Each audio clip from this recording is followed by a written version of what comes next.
Deborah, it looks like Jonathan may be in the attendees and not in the participants.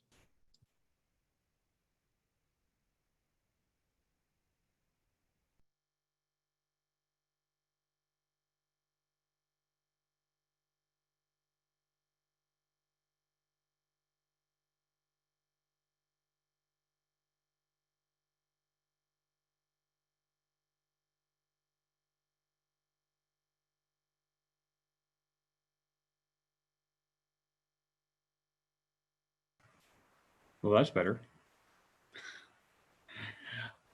All right, Alyssa, are we ready to go?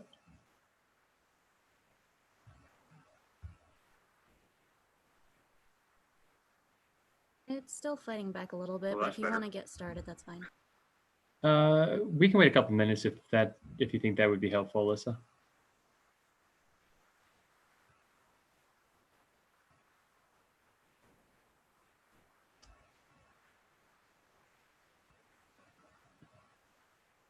Everybody, Alyssa is having some trouble with YouTube and getting that linked up or synced up or some other technological word that I don't know. So let's give her a couple more minutes, see if we can get that. And if we don't get something in 2 minutes, we'll just go ahead and do what we can, because I believe this is also being recorded by Zoom. Is that correct?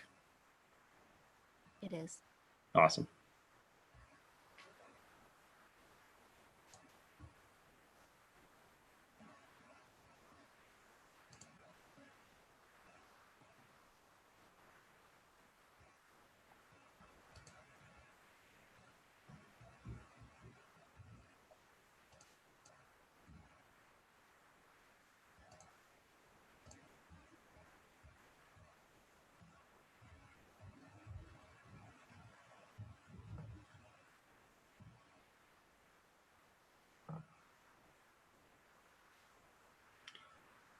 All right, Alyssa, I think we'll just probably get going here. So if we want to just go live, we'll probably figure out the YouTube later, or just worry about the Zoom.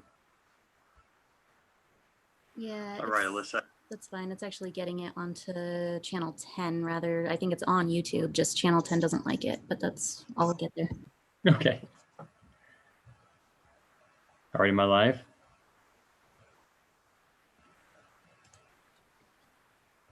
There we go. All right. Thank you for the delay, for your patience during the delay, everybody. There we go. Sorry about the delay, everybody. We had some technical difficulties getting this to live stream onto channel 10. But we will have this recorded on Zoom and I believe YouTube as well, if you want to check that out. It's June 4th. We're here for another Zoom webinar for City Council. Catherine, could you take roll call, please? Willman? Here. Voorhees? Sorry, here. Cout? Here. Godas? Here. Davis? Here. Stepp? Here. Hershey? Here, yes. All right. I will lead us in the Pledge of Allegiance. I pledge allegiance to the flag of the United States of America and to the republic for which it stands, one nation, under God, indivisible, with liberty and justice for all. All right. Next item is agenda changes and conflicts of interest. Are there any agenda changes for this evening? Okay. Anybody have a conflict of interest with any item on the agenda this evening? No as well. Okay.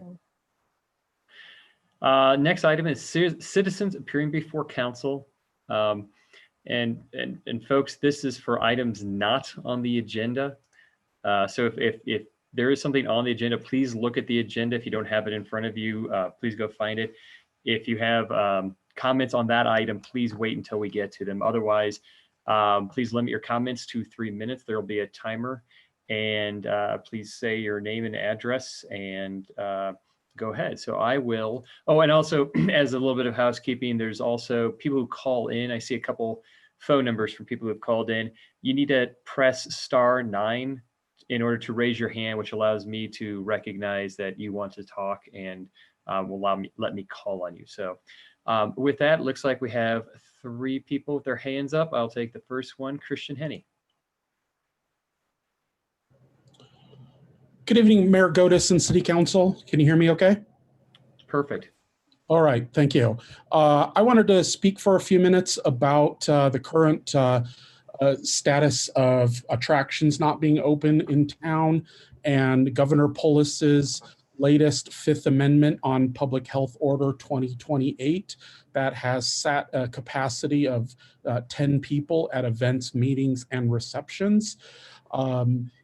That is, in my eyes, totally unacceptable, especially when our neighboring communities of Eagle County and Pitkin County have already received variances to move up to 50-person capacity.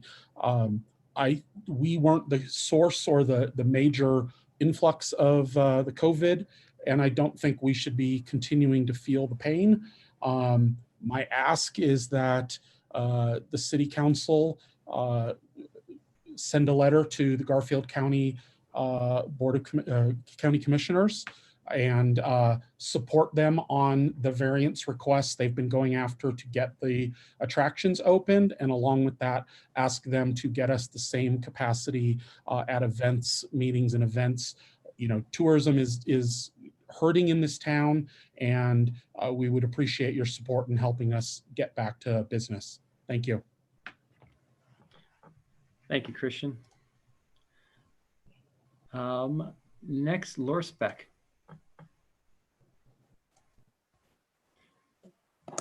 There you go. Okay.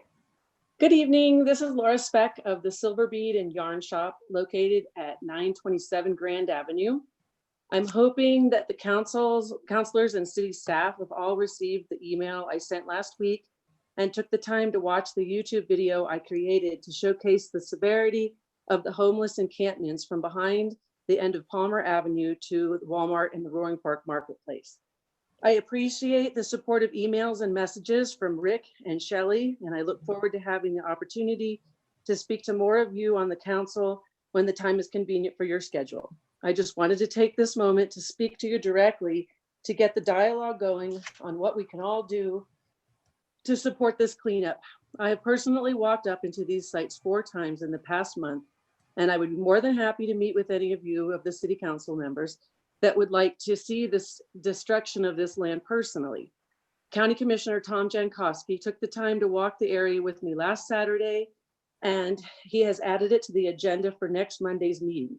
So I think we're all starting to get on the same page, or at least I hope so. This issue is very important to me and for the safety of my family's property. I like to call this area the Bermuda Triangle because some of it's on city, some of it's on county, and some of it's on federal lands. And while most of the encampments themselves are located on private property, that still does not mean that the property owners should not be held accountable for the neglect of these lands. Numerous crimes are being committed up there every day, and it is time that we took care of this hazardous waste disaster area once and for all. It is important for me to remind you that this issue affects all of us in the community, and to turn a blind eye, or as the old saying goes, out of sight, out of mind, cannot be accepted anymore. I thank you so much for your time, and I look forward to communicating with you more in the very near future. Thank you. Thank you very much, Laura. I appreciate it. I appreciate the work that you've put into this. It's not fun seeing that. Okay. Mike W., you're up.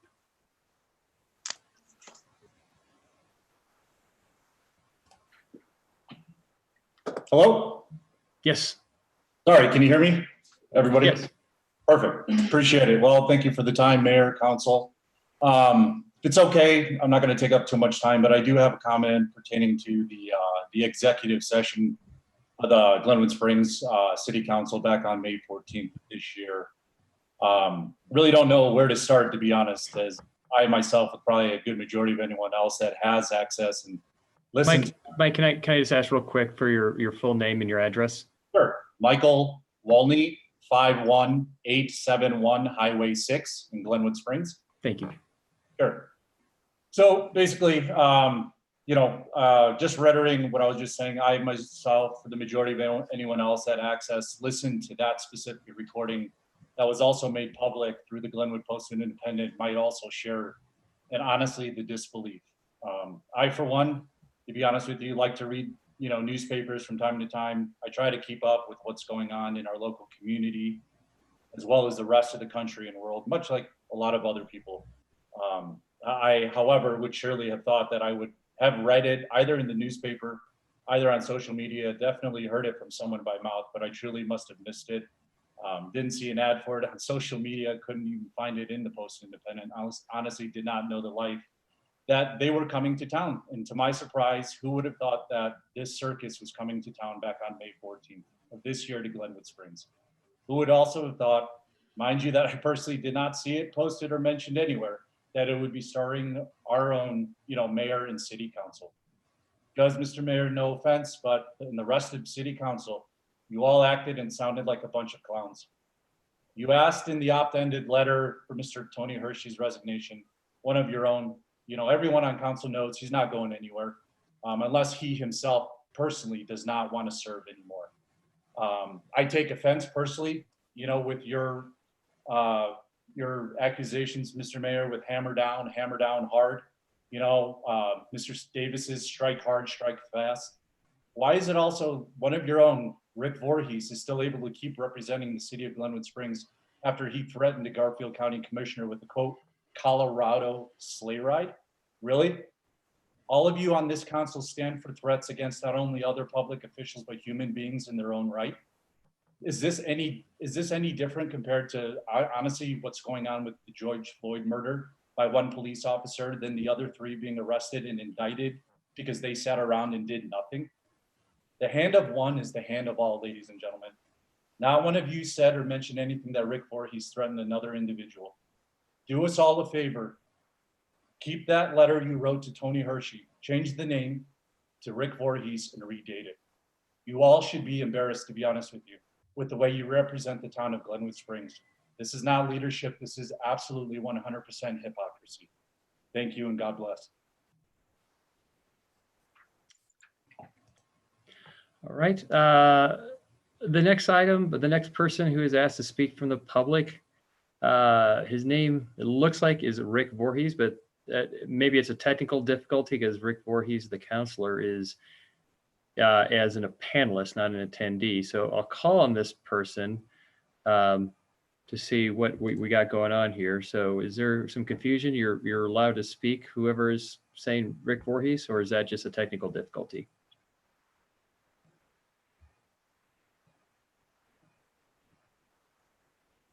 Hello? Hi. Can you hear me? Yes, sir. Okay, this is Jerry Vanderbeek. Hi, Jerry. Hey, how are you? Long time no see, other than pictures in the paper. Well, thanks for making the time available. My subject is the same as Laura's, and that is that unholy mess that is left behind by illegal campers, which gives me also an idea that we have a unique opportunity because of the other conditions that the town is living through and the whole country is. A lot of these campers have disappeared now. I haven't seen any. I've been up at the lower Boy Scout trail several times in the last week, especially that steep section, which is only a couple of 100 feet above some residences on the lower Boy Scout trail. That section is called the Suicide Trail. And there is a nice little mesa where people have made camps for the last 3 years. And when they leave their donated and other collected items behind, including a lot of food remnants, empty bottles, smoking material. I've been concerned about that for a number of years, and I think we have a great opportunity now. I posted it and I did a letter to the Glenwood Post, And as a result, I've gotten a lot of people that want to help clean this up. I also am very appreciative of Shelley's caution that there may be biohazard material and that professional help may be needed, which will require some money on the part of the city. I also have a lot of support from the RFOB, but by their own statutes, they cannot do the cleanup because of the biohazards and other reasons. So I'm asking the city to consider during these tight times, as far as budget issues, to allocate some money so that we can get a professional team up there to engage in the cleanup. And if volunteers are needed, I can find a sufficient number, probably too many. But we need professional guidance, a couple of pickup trucks, and to stop this once and for all. And I've been urging that to former Police Chief Wilson before, to put up a sturdy barrier right at the access point of the suicide trail, saying that camping is illegal and that the area is closed for revegetation. The area is very eroded and it gets worse, although now with no campers being there, I see some very minor signs of revegetation by nature. So I'm asking the city council to consider this item. It's right in our backyard, and I think it would be a shame on the city. We're doing so much to beautify the city in its downtown and other areas, to leave this unattended for our own health and for the beauty of our immediate neighborhood. Thank you.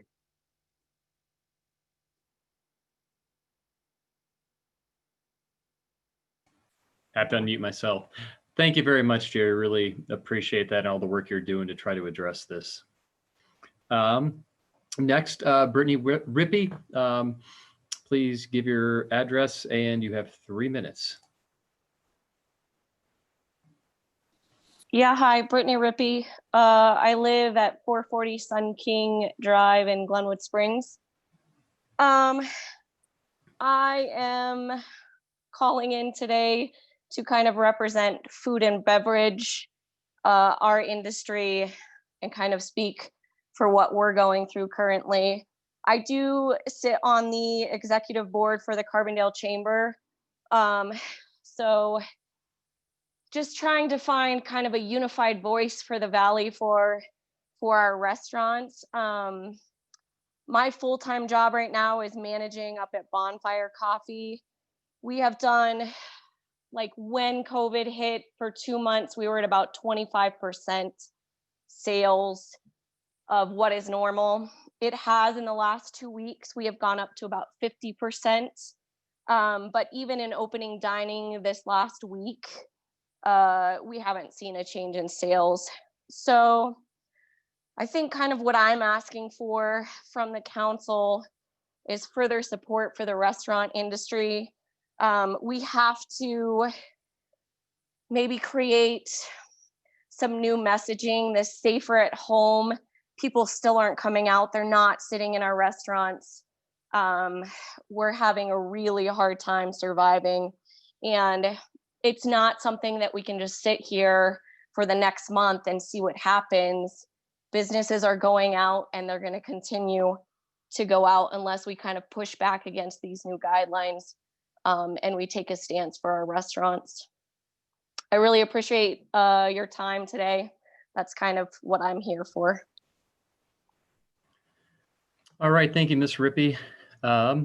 Is there any other? Yes, Ricky Rodriguez. You're allowed to speak. Need to unmute yourself. Yeah, there you go. Oh, there you go. Can you hear me? We can, yes. Yeah. My name is Ricky Rodriguez. I live on 1116 Waltz Avenue. I own Native Sun in downtown Glenwood, 813 Grand Avenue. And I wanted to call just because I heard my business and my name come up. I believe it was May 14th. And it kind of hurt my feelings. I understand that I've had history with the town and maybe being a little bit of a rebel. But I was calling just because I don't believe in these new rules and regulations. Doesn't mean that I was gonna break them. There was a lot of issues that kind of came up in that meeting, especially with our sheriff that was really pushing for us, and somebody asked if they could sue him, and I was grateful that we have a voice and somebody that's after our best interest down in the city council with Tony also speaking up for us. I'm just calling or reaching out to you guys to say that I'm hopefully a positive part of the community, and I expect to be treated that way with paying taxes and stuff. Thank you for your time, and hope to hear from you guys soon. Thank you, Ricky. Nicola, just give your name, address, and you're on for 3 minutes. Yes, hello. Thank you for the opportunity to address the council. My name is Nicola Verinsky. I would like to just ask the town council in regard to the... Sir, do you have an address? I'd prefer to keep my address confidential. Thank you. That's fine. Are you Glenwood Springs resident or are you not? I'm a Garfield County resident. Okay, thank you. It's helpful. I would like to just ask the council some of these measures that have been taken, which were mentioned before, pursuant to Governor Polis's executive orders. I assume that these measures are taken as emergency measures due to an emergency situation. And I believe that the emergency situation that is causing these measures is an epidemic as defined by the relevant statutes. I would just like to ask the council if they can provide medical scientific evidence that indeed an epidemic exists in Garfield County and in Glenwood Springs in particular, given that the published data on the Colorado State website doesn't seem to indicate that this is the case. So if you could provide clarification on that, I'd very much appreciate it. Thank you.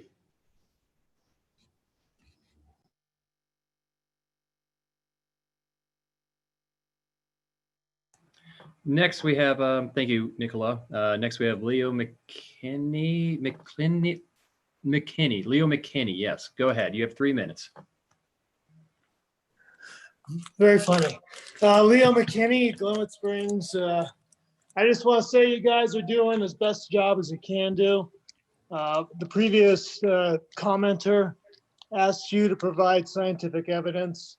And I would just say that you guys are doing the right thing by listening to the real experts and not to the armchair experts. So keep it up. I know times are tough, and just keep your head up. Thank you, guys. Thank you very much, former city council person and former mayor Leo McKinney. I appreciate that. Anybody else for public comment for items not appearing on the agenda? All right, we will close public comment. We will now bring it back to our council for, let me see on the agenda, council comments. All right, Paula and then Charlie. Hey, thank you everybody out there who's attending our council meeting. That's huge to see such great participation from the public. I was going to bring up, and I'm glad that part of the council comments was the homeless camps and the cleanup, and I'm hoping the city can address that as a group. If we can talk about it tonight to some degree, that'd be great. I know there was concern about hazardous waste, and I've been in river cleanups and we've worked around that, but it is something to be cautious of with needles and those kind of things or bottles with fluids that we don't know what are in them, that we really have to be cautious of. So if we could, as a council, talk about this and find resource possibly to work towards a solution for this, that would be great. And I appreciate the public comments that we got from Laura and from Jerry, who both reached out to me. So there's that. And I don't know if we want to talk on that before I move forward to the next thing. I just had a couple of things on my mind. Keep it rolling, Paula. All right.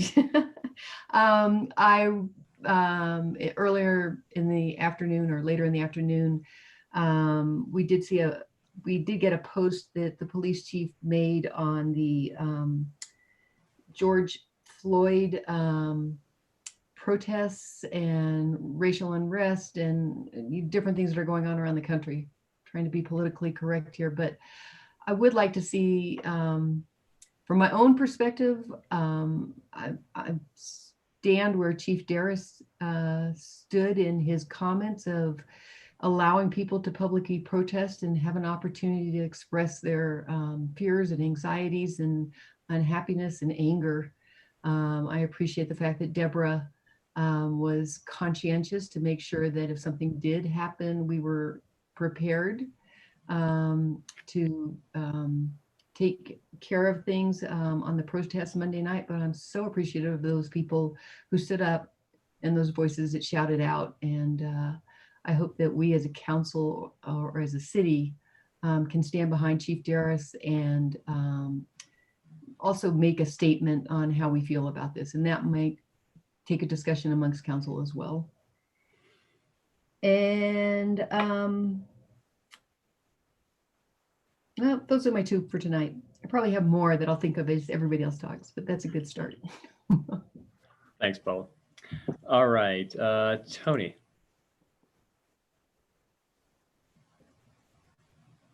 Thank you. I just wanted to commend, I guess it's Catherine and maybe the mayor on a clear agenda. I'm just looking through this agenda and it's helpful, like when you're looking at it, that there's just not a number. I mean, I can look up the number and I have access to board view, but the public does not. When we had our campfire read along the other night, that wasn't clear, but tonight everything's very clear, except sometimes just like if you're looking at, I don't know, item ordinance number 18, series of 2020, or ordinance number 17, or ordinance number 16, series of 2020. Well, 16 is clear. Sometimes if you look at 17, you're like, well, what is that about? And you might not know that that's about parking or something. So it might just be helpful, Catherine or Mr. Mayor, when you're doing your agenda, that maybe there's a quick note about that so people don't have to do a lot of research and, oh, that's the thing I want to talk about, and they know an approximate time. Thank you. Thank you, Tony. I think that's a very fair clarification. And Catherine and Deborah and Shelley, when we do next agenda items, I think that's trying to read that from the public's perspective of how what that actually is probably helpful. Charlie. So I got several things. A couple I think will be taken up under the item number 9 on the COVID, which is short-term rentals and the issue that Christian Henney brought up with the pool. So I'll just leave those for we have that issue. I'd like to speak to the comment Brittney Rippy made, and I'm not sure that it's fully vetted yet, but the city's gone really far out to try to help the restaurants, and I want to congratulate staff, Jen and Uten, and Gretchen, I think, has been involved in that process. Also the city, the DDA and I guess the city, the DDA and the city have put money, $300,000 into grants, G4 grants.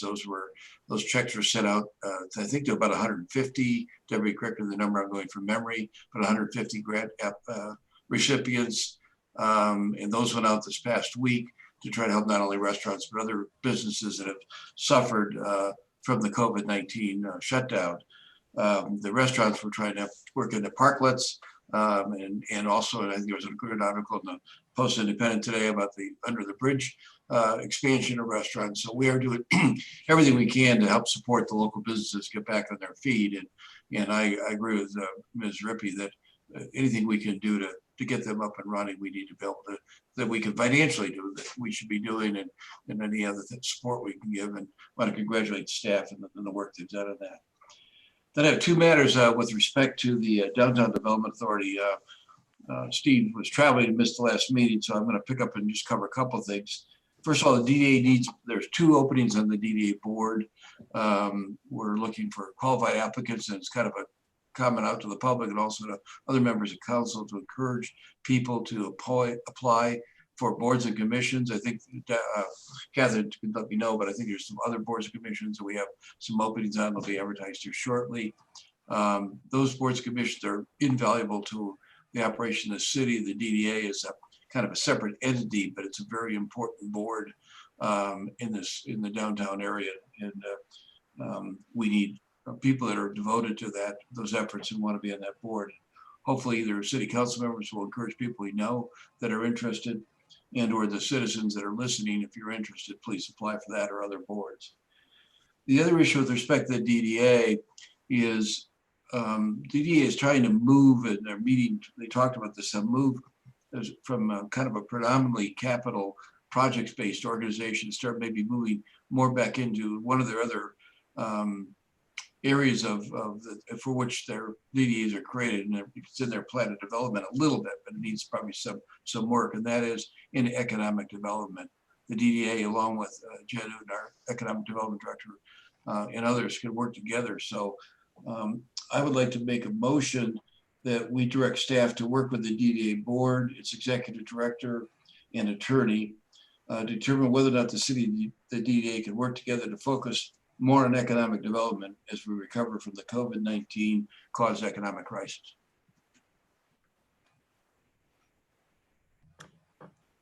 I would second that, Charlie. It's been moved by Charlie and seconded by myself to work with the DDA through the, could you restate the motion, Charlie? Well, we're just directing staff. We're just directing staff. If staff gets it, then we don't need a formal motion. Directed staff to work with the DDA staff essentially to get that done. Go ahead, Deborah. I think we do get it. Okay. And I think we're happy to do that. All right. Thanks. What else, Charlie? That's it. Are we gonna take a vote on that motion? I did make a motion. Yeah. Let's just do a voice vote. All in favor, say aye. Aye. Aye. Any opposed, say nay. All right, motion carries unanimously. That's all I have. The other matters will come up under item 9. Okay. Councilor Kopp. Good evening, everybody. I would just like to speak. I'd like to expand a little more on what Paula mentioned and Jerry Vanderbeek and Laura Speck talked to us tonight about. There are more people out on the trails now, and we're getting renewed calls for cleanup of the, I'm sure you guys saw the piles, the pictures of the piles of trash on the mountainside and the video that was put together.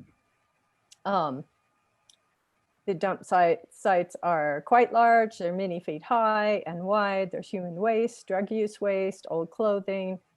And this is a safety and health hazard to our town, not just people who hike up the mountains, but also to water and runoff that may come down into town from these areas.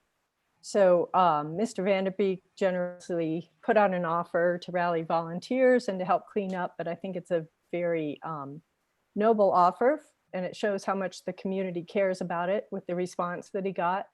But there's also grave safety concerns in that. So as council is aware of, and maybe not all of the public is aware of, we are working with local consultant Debbie Wild on long-term solutions to our homelessness issues. And she's working on a nationwide program called Built for Zero that shows some very promising signs on doing that, but it's going to take a while.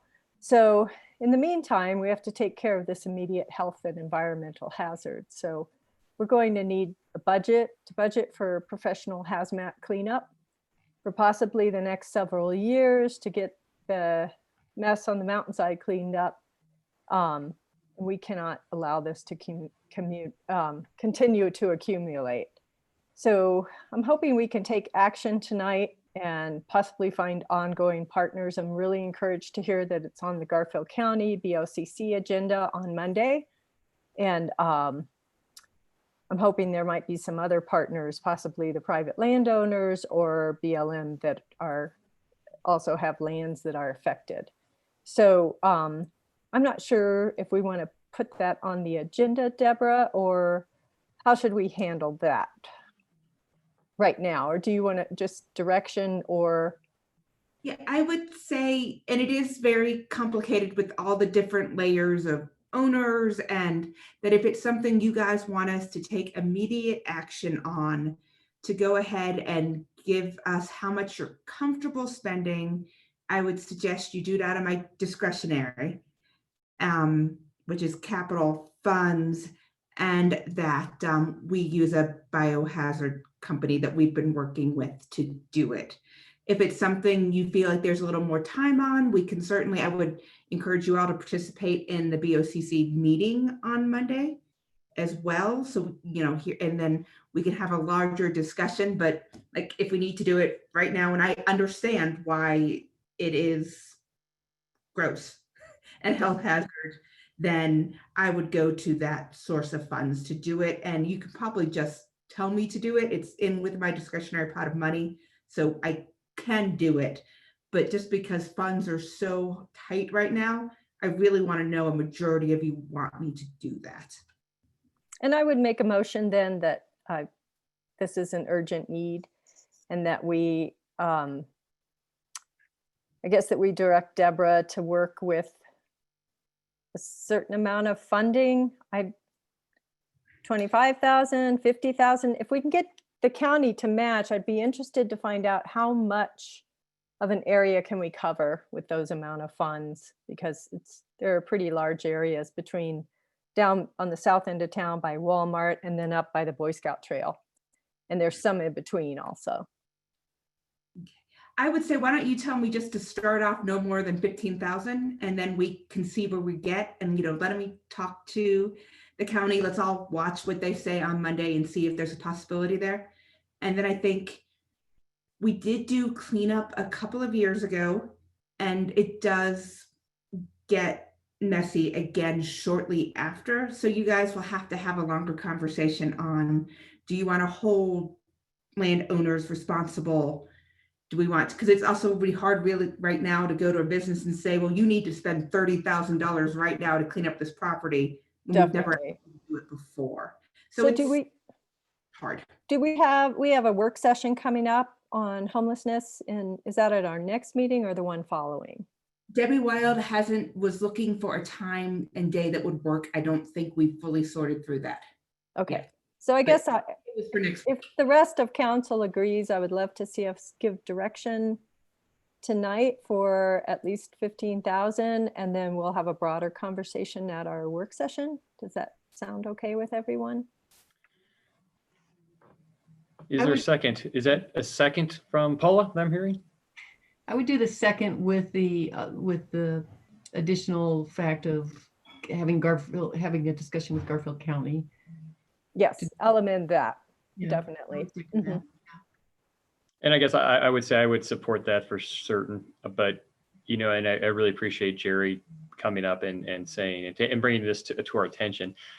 But this grossness was here 5 years ago, and it'll be here again 5 years from now, no matter what we do in the next 30 days. And so I think it's more important to get it right and be comprehensive in it than get it done tomorrow. And this 6 months later, we're just dealing with the same thing. You know, I think working with a group that, you know, Jerry's talking about of citizens, if we can get equal parts funding from the landowner, the county, and ourselves, and we have that partnership to get it to a certain stasis, then I think that's when we, you know, work with our volunteers in the community to keep it there and to make sure it stays cleaned up and to try to stay on top of this, because otherwise we're just be throwing, you know, potentially $100,000 a year at this until the end of time. But it does need to be done. Something does need to be done now. I think that's the goal, though, of the long-term work that Debbie Wild's working on. So, you know, I'm going to be optimistic here that in 5 years we'll be in a different place. but we have a lot of cleanup to do right now. So All right, Rick, your hand is up. Is that for council comments or is that for a comment on this topic? I have one more comment. Sorry. Yeah, well, can we take a vote on this before we? Okay. Yep. Well, I'd like to comment on the motion. Yes, great. Go ahead, Rick. Okay. Yeah, I think that we ought to do this, but I think that we ought not to lose sight of Jerry's idea of somehow partitioning off the area, announcing that it's undergoing restoration. So at a minimum, 5 years down the road, a year down the road, people will know that they're violating a rule if they break down the fence and go back there. So, I mean, I would support the motion if we were going to be able to at least stick our toe in the water and say no with some sort of barrier. Okay, so we have a motion by Shelley to direct staff to engage in the conversation and potentially spend no more than $15,000 as the opening conversation piece. Second by Paula. Further comments? Tony. I'm not going to support this. Spending $15,000 without fully vetting this, I can't support in this economic climate with COVID and riots and other things going on. While this is certainly a noble idea, Shelley, I think the mayor has a good point. This has been an ongoing problem for a long time, and we need a holistic approach. And throwing $15,000 at it isn't going to solve the problem. I'm not approving any kind of funding like this in the future, so we're all clear. Thanks. Thanks, Tony. Any other comments on this motion? All right, seeing none. Catherine, would you do roll call? Voorhees, Yes. Cope, Yes. Step, Yes. Hershey, No. Willman, No. Davis, Yes. Godus. Yes. Motion passes. All right. Shelley, please continue with council comments. Okay, I just have one more short comment I'd like to make in regards to our May 14th meeting and the portion of the executive session that was made public. And I'd like to say that, this is a very trying time with the pandemic that we are still in the midst of, and there's still virus out there. It hasn't gone away. We're just at a dip thanks to the stay-at-home orders that we were under for almost 2 months. We were having a discussion on council regarding a potential threat, which did not play out, but it was to the safety and welfare of our community as we understood it in the face of the COVID-19 pandemic.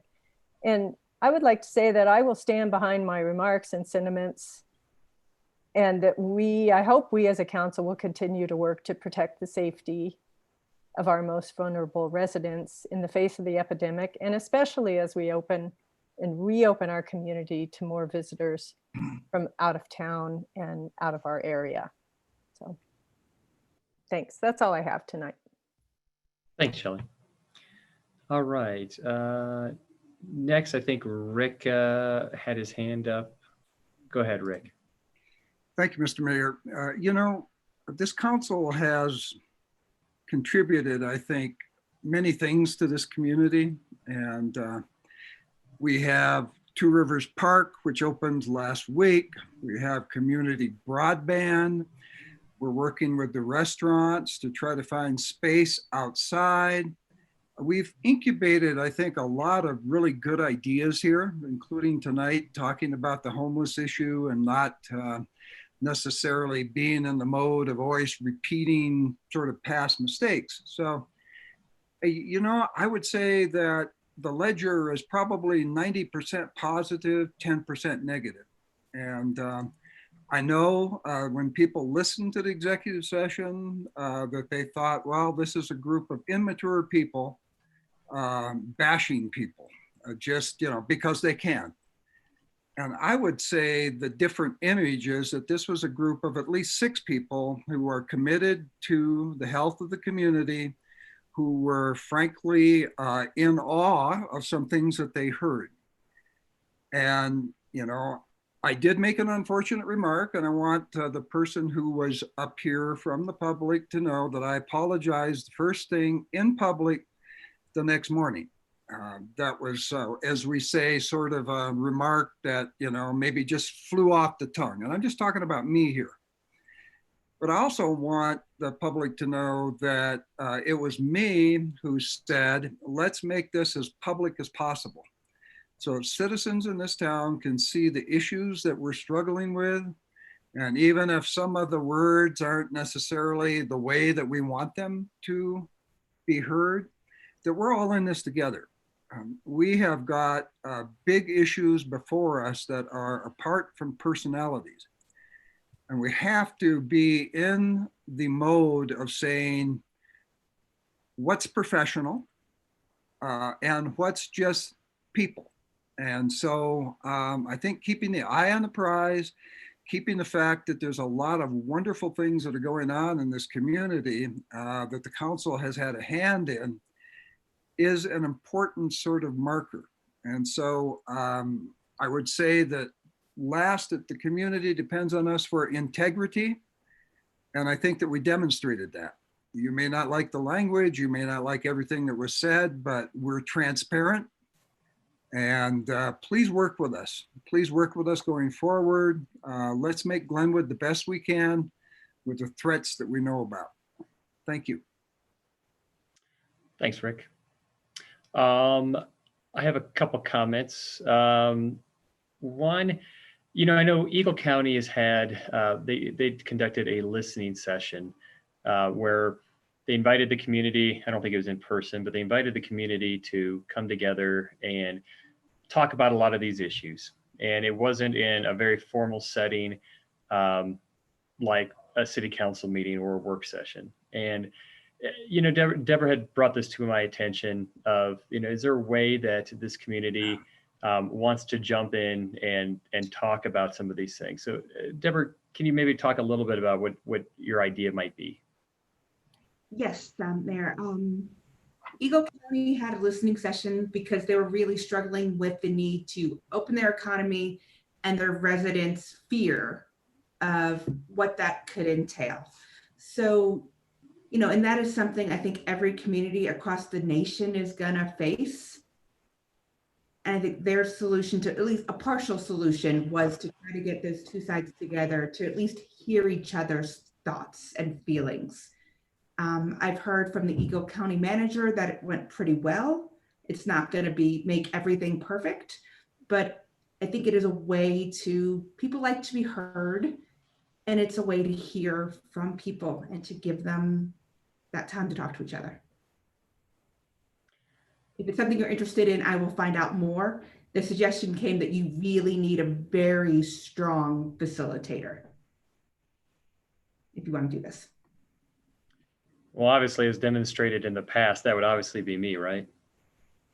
Okay, thanks. I would be very supportive of that. I think having a community-wide listening session would be really helpful. What do other folks think?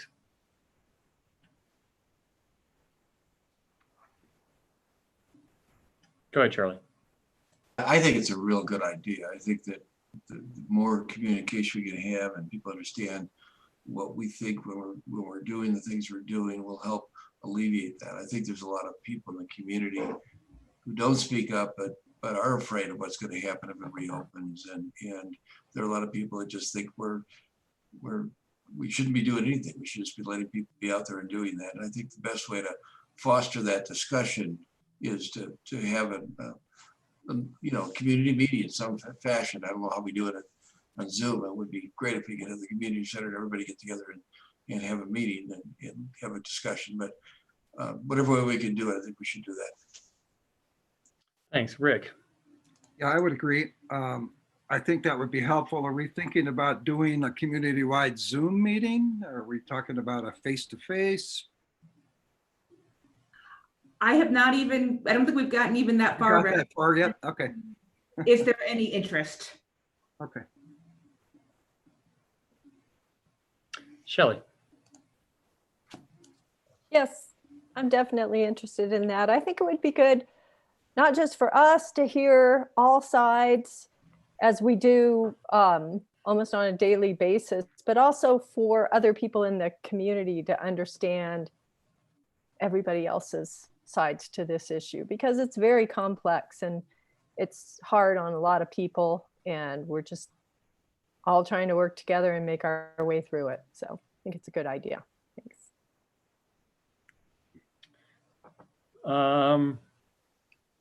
Paula, Tony, you have any comments or input on this?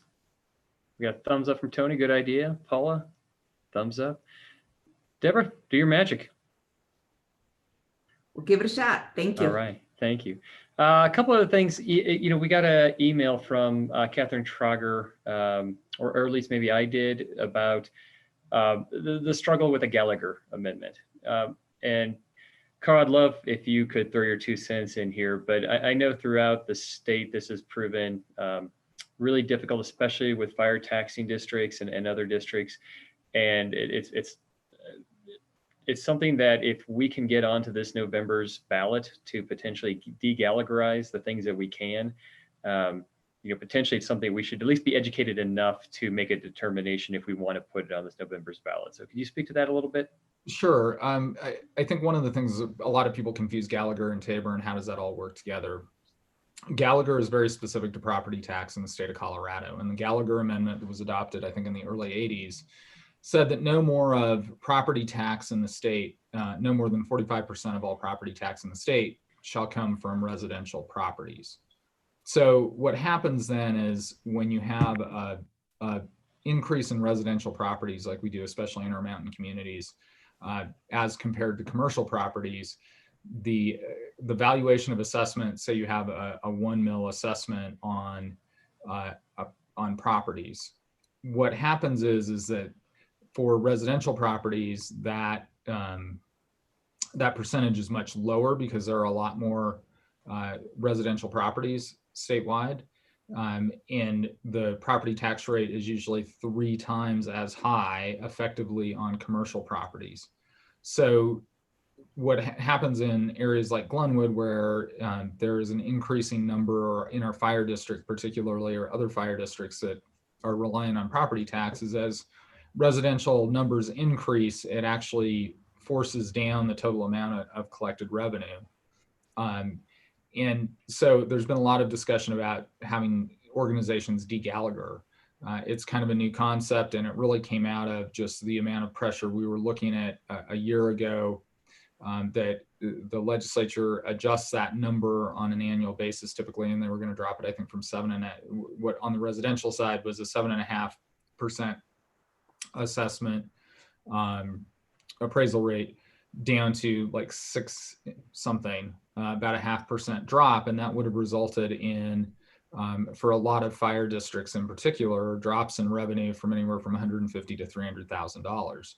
It also increasingly puts pressure on commercial property owners because as a result of that, their property taxes continue to rise, even though they represent a smaller percentage of the total property tax valuation. So it really is, I think it's one of those tax changes.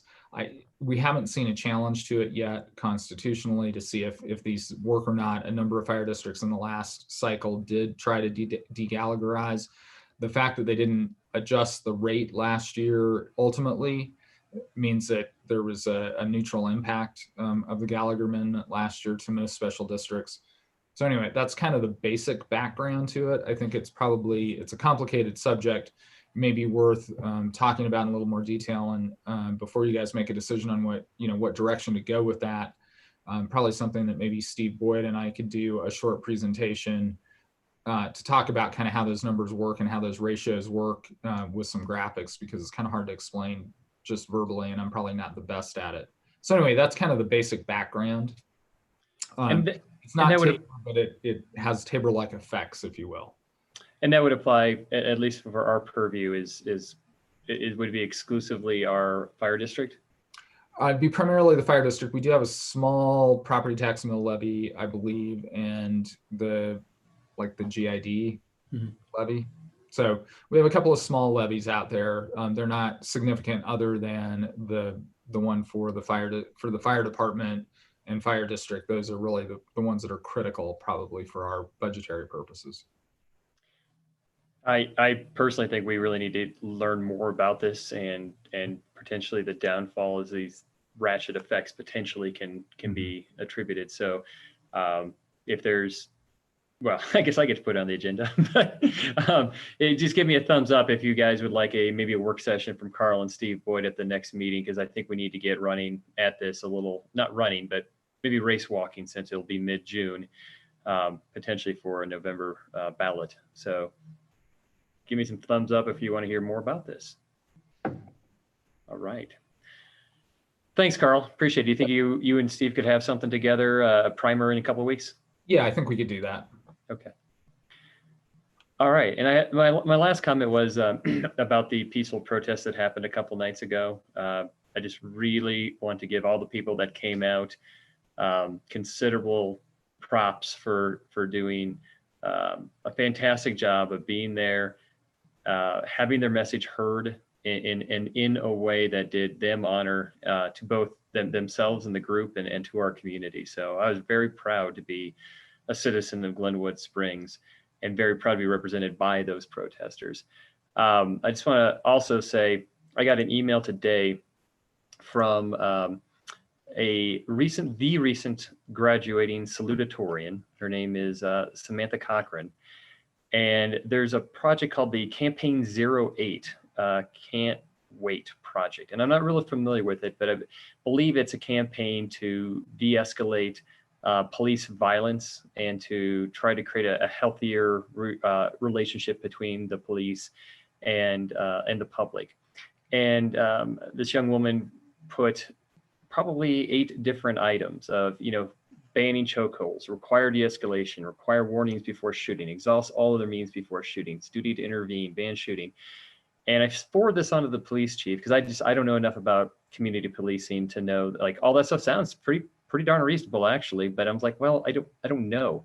And probably within 10 minutes, our Chief Darris had responded item by item and said, here's what we do, here's what we can do, here's what's practical, here's what's not. And so I will forward that on to her. But there is, I do notice that this community in this region has not had, knock on wood, a police violence issue of really any kind that I'm aware of since I've been here anyway. It seems it happens in a lot of other communities. And I would love if, we could find out, I don't know if Chief Darris is around or able to talk to it, but what are we doing here different? What kind of training, what kind of hiring practices are we doing that will make us on council and make the community feel that what happened in Minneapolis is something that will have a much less greater degree of probability happening here? I know Joseph was going to be on the call. I think his camera is not working. Okay. Bring him over, Alyssa. Yes, I will. Thank you. And he said he'd be short and sweet. He didn't have to be. I think it's part of his personality. Oh, there he is. Okay. He was an attendee. There you go, Joseph. Go ahead.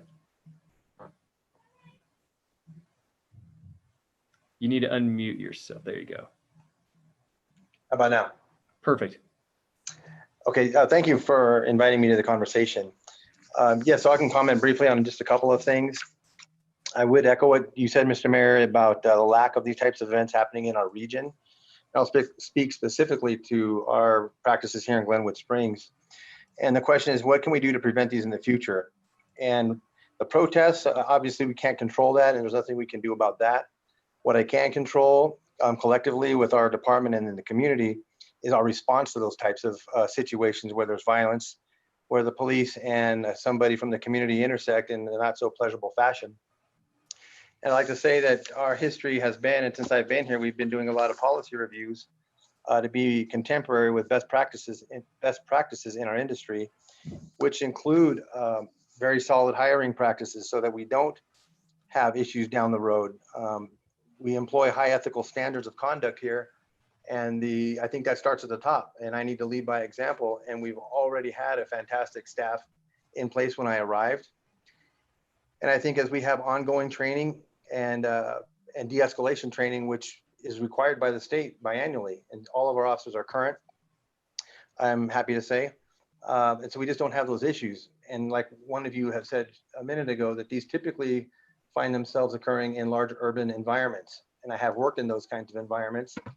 And I think that it doesn't occur in places like Glenwood because we are part of the community. Each of one of our staff members are part of the community, and they're heavily invested here, whether it's not only through employment, but they're members of different civic organizations, or their children attend schools here, or whatever that might be, which is one of the attractive points about working for a city like Glenwood. So because of those things, and because we're part of the community, I just don't see us finding ourselves in those types of circumstances. Thank you very much, Chief. Really appreciate the work you do and your staff does. You guys are consummate professionals, and I do believe, speaking with some of those protesters, that their protest was not against the Glenwood Springs or the Garfield County Sheriff's Department. It was just in general against violence against minorities. And so I hope the perception in the community is not that these group of protesters had any issue with our local police, because I do not believe that's the case. So, Paula, do you have a question? Your hand's up, I'm sorry. I just wanted to bring one more point to this discussion that I'm looking at our council, and we are a very white board, and I would appreciate an opportunity to have conversations with our Latino community, and I think it's something we should strive for. In Garfield County, 30% of the population is Latino, and it's a quiet 30%, and we need to open up that door to those voices and hear what they have to say, and make sure that what we perceive is what they perceive. So I would appreciate a way that we could do that and have them at the table as part of these discussions. Thanks, Paula. All right. Well, I think that concludes the council comments. Our next item on the agenda is, sorry, I'm getting there. Oh, of course, consent agenda. All matters on the consent agenda are to be considered routine and will be acted by one motion and vote. The titles will not be read aloud. So with that, is there a motion to approve the consent agenda? Approve the consent agenda. Is there a second? I'll second. It's been moved by Charlie, seconded by Paula. Let's just take a voice vote and a hand vote. All in favor, raise your hand and say aye. Aye. Aye. All opposed? No. Motion carries 6-1. All right, next item on the agenda is item number 9 for 6:25 p.m. COVID-19 update, face coverings. Who wants to lead off with this one? Go ahead, Deborah. I would say before you start with face coverings, we had just cut 3 real quick COVID-19 updates. Thank you. Thank you. The first one is Gretchen. If you're here, she was going to let you know what we have done with outdoor dining. I am. Yes, thank you, Gretchen. All right. So Catherine and I, over the past, I'd say week and a half or 2 weeks, have been working together. She on the liquor license modifications, and I, with the help from Carp New Hanlon, have been working on the leases that allow temporary use of the public right-of-way for outdoor seating. So over the past, like I said, week and a half to 2 weeks, we've written 8 leases, and Catherine has pushed through 10 liquor licenses. so far these leases are all with restaurants, but I think in the next several days to weeks, we will be working with our retailers to also use public spaces for their use. So thank you. And Gretchen, how many have we gotten approved so far? Well, Catherine has 10 liquor licenses approved, and we've got 8 outdoor seating leases approved. And we're also, we're in the process of working with 2 or 3 other restaurants, just that we haven't gotten all the paperwork yet. And Gretchen is very modest. She has done an outstanding job, as also has Catherine, in getting these through in record time. They're a little funky and they're fun. So everyone go downtown and wherever we're setting them up and check them out. Thank you, Gretchen. Thank you, Catherine. Thank you, Jen. We're working towards open up our playgrounds next week to up to 10 individuals, kids, I'm hoping. We're getting signs together and working through that. Also, I was asked to look at, can we do in-person meetings starting with the next council meeting? And Alyssa can explain more. The answer really is, it's really hard. With the technology that we have and our capacity, I think we can have 21 people in the room, and that's including you guys and Carl and I. And then you'd still have to have Zoom, and the Zoom won't match up well with what's going on.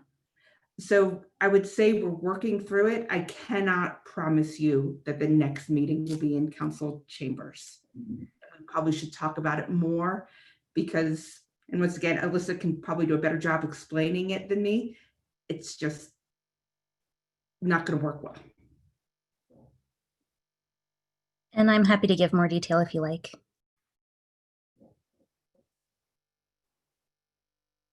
I think Jonathan said okay. You're muted, Jonathan. Yeah, so I was chewing on pretzels, and I usually mute myself so I don't drown out everybody else. But I think I'm okay. Deborah, if you and Alyssa can work through some things and some challenges, or the guidance from the state changes, then yeah, let's discuss it. But I think, as demonstrated in the last month, being able to get back together and process things is going to make for a more productive, healthy conversation than what we're doing now. So not that Alyssa and everybody hasn't been fantastic and professional. This is a great event form when it has to be. So thanks. Go ahead, keep going. Okay, and that just leads us to face coverings, which we'll let you guys take over. My only thing is, if you want to keep them going, make sure you modify them to match the fact that people are sitting down in restaurants and eating. We want that to happen. Yes. I think we all know what we're talking about. We all know the issue. I think it's probably good to take public comment, because then we can hear what the public has to say, and then we can comment on that and see if that, how that influences us. So Charlie, did you have a question, or was it about taking public comment first, or did you want to speak or have a question on it before public comment? Oh, no, I have comment, but if you take public comment first, I could wait.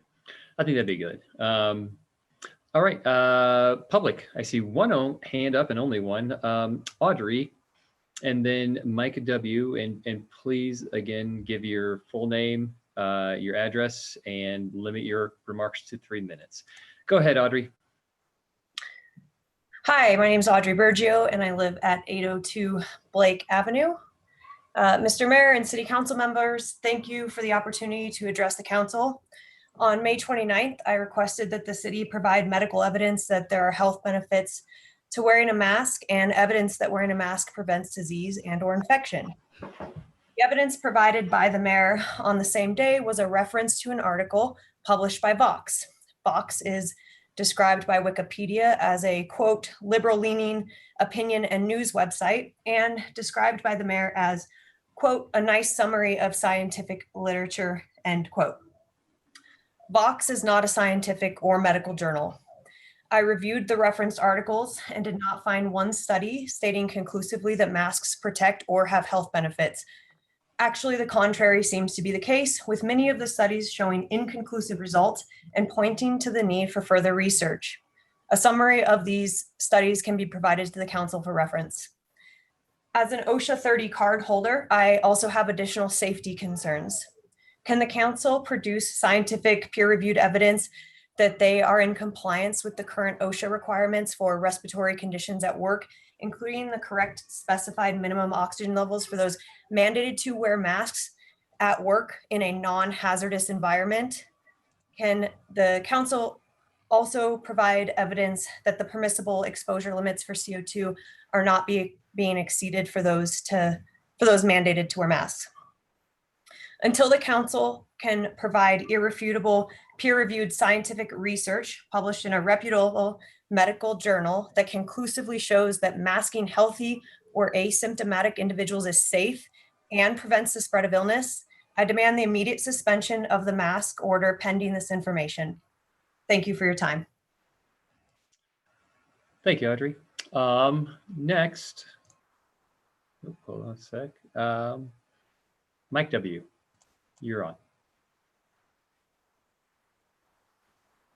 Hi, this is Monica Wolney. I just wanted to. Monica, could you give your address? 51871 Highway 6 in Glenwood Springs. And this Thank you is very much. Monica Wolney. One, I'm with Audrey on that. I think that we should honestly, council and mayor should rethink about the masks. I think that this has gone on for way too long, and I feel that there's states that have opened up and don't require masks in towns and cities, and the numbers are not going up as what I have been following. I think there's more research that needs to be done, and I think that we need to make it optional. If someone feels they need to wear a mask because they are vulnerable,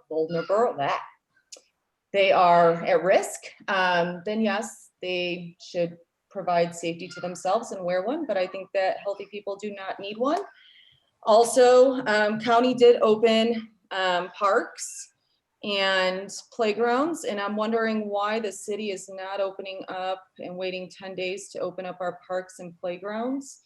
When Polis did say that parks can open up. That is my comment. Thank you.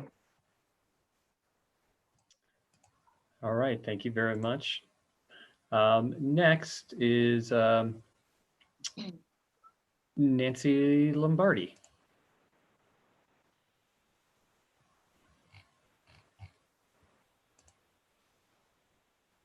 Nancy, did I lose you?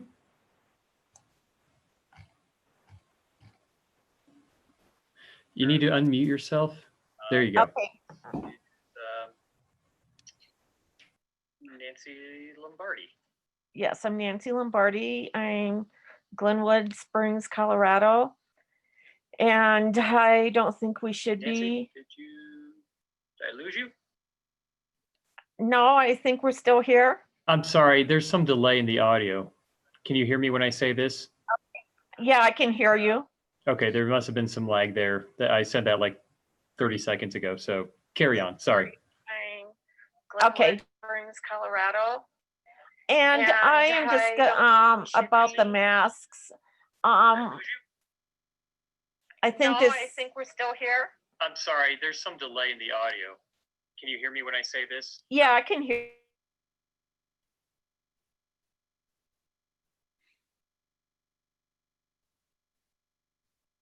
Okay, Nancy, if you have YouTube on, that may be what's going on. Yeah.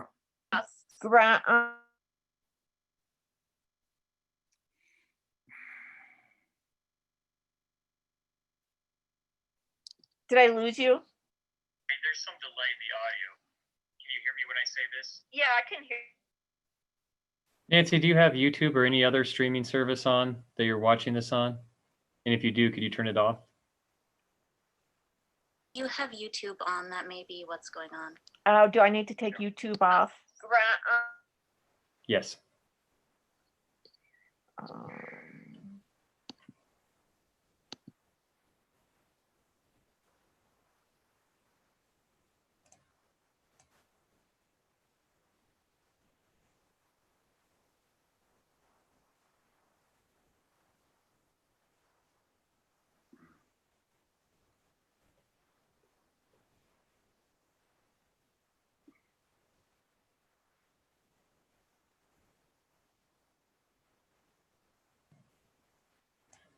Okay, Nancy, we're going to go on to another commenter right now. So after this commenter, if you're able to raise your hand again and jump back on for a comment, we'd love to have you. Don't mean to cut you short, but the technical difficulties I think are necessitating that we jump on to somebody else right now. So there's been a caller that called in. The number is 303-594-422-2240.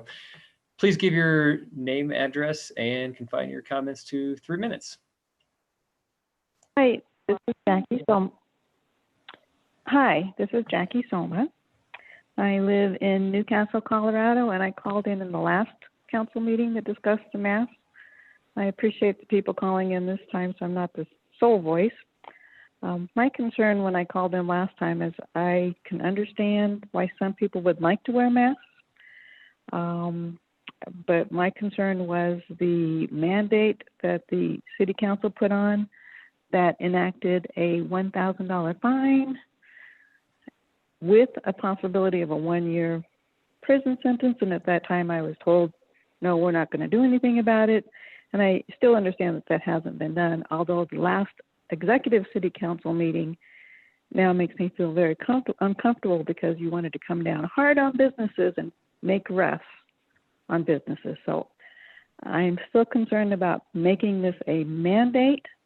I agree that the masks have not been shown medically to be a way to stop the virus. In fact, they do not stop viruses, period.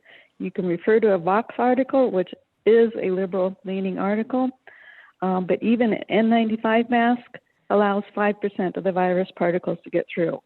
And we know that people are not wearing N95 masks. They're wearing rags that they have around their house, which don't stop virus particles at all. So these rags that the council have said that they mandated to wear aren't stopping virus particles, and in fact may be contributing to a potentially higher risk with people touching their face constantly, putting these rags on and off their face. They're not washing the rags. They're not even wearing them properly. They're not covering their noses. They're like underneath their nasal passages. So I think that we should, my recommendation is to let people wear masks as they feel that they need to for their own safety and comfort, but to also reinforce social distancing and to remove the penalty that Glenwood Springs City Council enacted, which was a punitive penalty. And that's my recommendation. I just feel uncomfortable with that portion. If people want to wear masks, go right ahead. If that makes you feel comfortable, but some of us cannot wear a mask because we have medical issues. And then to have to face these comments when we go into stores, it is very distressing and it's very demeaning to get threats when we go into stores saying, well, we're required to wear a mask and we can't medically. So I would request City Council to review that portion where they put on a punitive measure and to remove that. And then again, stress the community, go ahead and keep wearing masks. We recommend that based on what Governor Polis is doing, but we're removing this punitive portion, continue your social distancing and your Jackie, hand washing techniques. You hear your 3 minutes, so if you can conclude your comments, that'd be great. And also, I need somebody to look at Rick Voorhees when he posted Twitters on my name when I. Okay, thank you. You exceeded your 3 minutes. Next item, our next comment is John Zielinski. John. Hi guys, John Zielinski. I live in Glenwood Springs, out in Park West. I own Treads and Toad & Co. in Glenwood. And, just want to let you guys know I've probably seen every type of mask. Even I even saw a crocheted face covering, which was awesome. But there really is no mask like standard. And so we're getting, it's all over the place. And in the type of masks that people are wearing, and yes, there are some people that are not covering their nose, and it really is not consistent. I also have to speak up for my staff. We provide masks for our staff, and you know, we have been getting some complaints on headaches because of trying to breathe through them. So I just want to let you know that because there's really no standardization of what type of mask and how you should wear it and this and that, it's kind of being non-effective. At least something's on their face, I guess, is what I'm seeing. So I want to just relay that to you guys. All right, that's it for me. Thanks, John. It's always good to hear from citizens of Glenwood Springs. All right, next, Chris, you are up. Please give your name, address, and confine your comments to 3 minutes. Okay, can you hear me? Okay, great. Yeah, thanks. Cool. My name is Chris Namelka, and I live in West Glenwood. I'm in the just on the line that makes me in the unincorporated side. Sure, sure. I echo everything that everybody said about the masks. I've sent you all science that shows that there is conflicting messages, science from doctors, scientists, that the masks not only aren't protective, but can be very harmful. The CO2 has been mentioned, breathing your own CO2. It's like you're breathing in a your own recycled CO2. You're breathing in a petri dish of internal viruses. You're suppressing the immune system. And I agree, it should be a choice. If some people feel safer wearing them, then fine. But I do not. It doesn't make me feel safe. And again, just like what previous callers have said, the masks aren't there. Well, I would wear a crocheted mask. I would do that because I prefer oxygen. We're humans, we're not plants. We need oxygen. And there's enough conflicting reports on the masks, whether they're safe or not, protective or not, that we as citizens, freedom-loving citizens, we deserve a choice. And so that's my feeling. And I personally really, truly want to support the downtown businesses. We have a business in Glenwood. We're not retail. We used to be, but it's not fair for people who are working to have to wear these masks all day and get the headaches and the migraines and feel sick. And they just really should have a choice. I want to support this businesses, but I won't go into them. I have not shopped in this town since the masks because I won't wear one. I'll go to places where the mandate is not there, and I'll endure the criticisms and people who say, I hope you die. And there is a man who said that to a woman in the city market, Carbondale. And so yeah, that's my feeling. And I've let you guys all know that. And you, Mayor, was the only one who really responded. And I question whether any of you really look at the science that I've sent. So that's what I have to say. Thank you for listening. Thank you, Chris, and I appreciate the tone of your email. It's fairly refreshing in these conversations to get somebody who's willing to be civil. So thank you very much. Brittney Rippy, you're up next.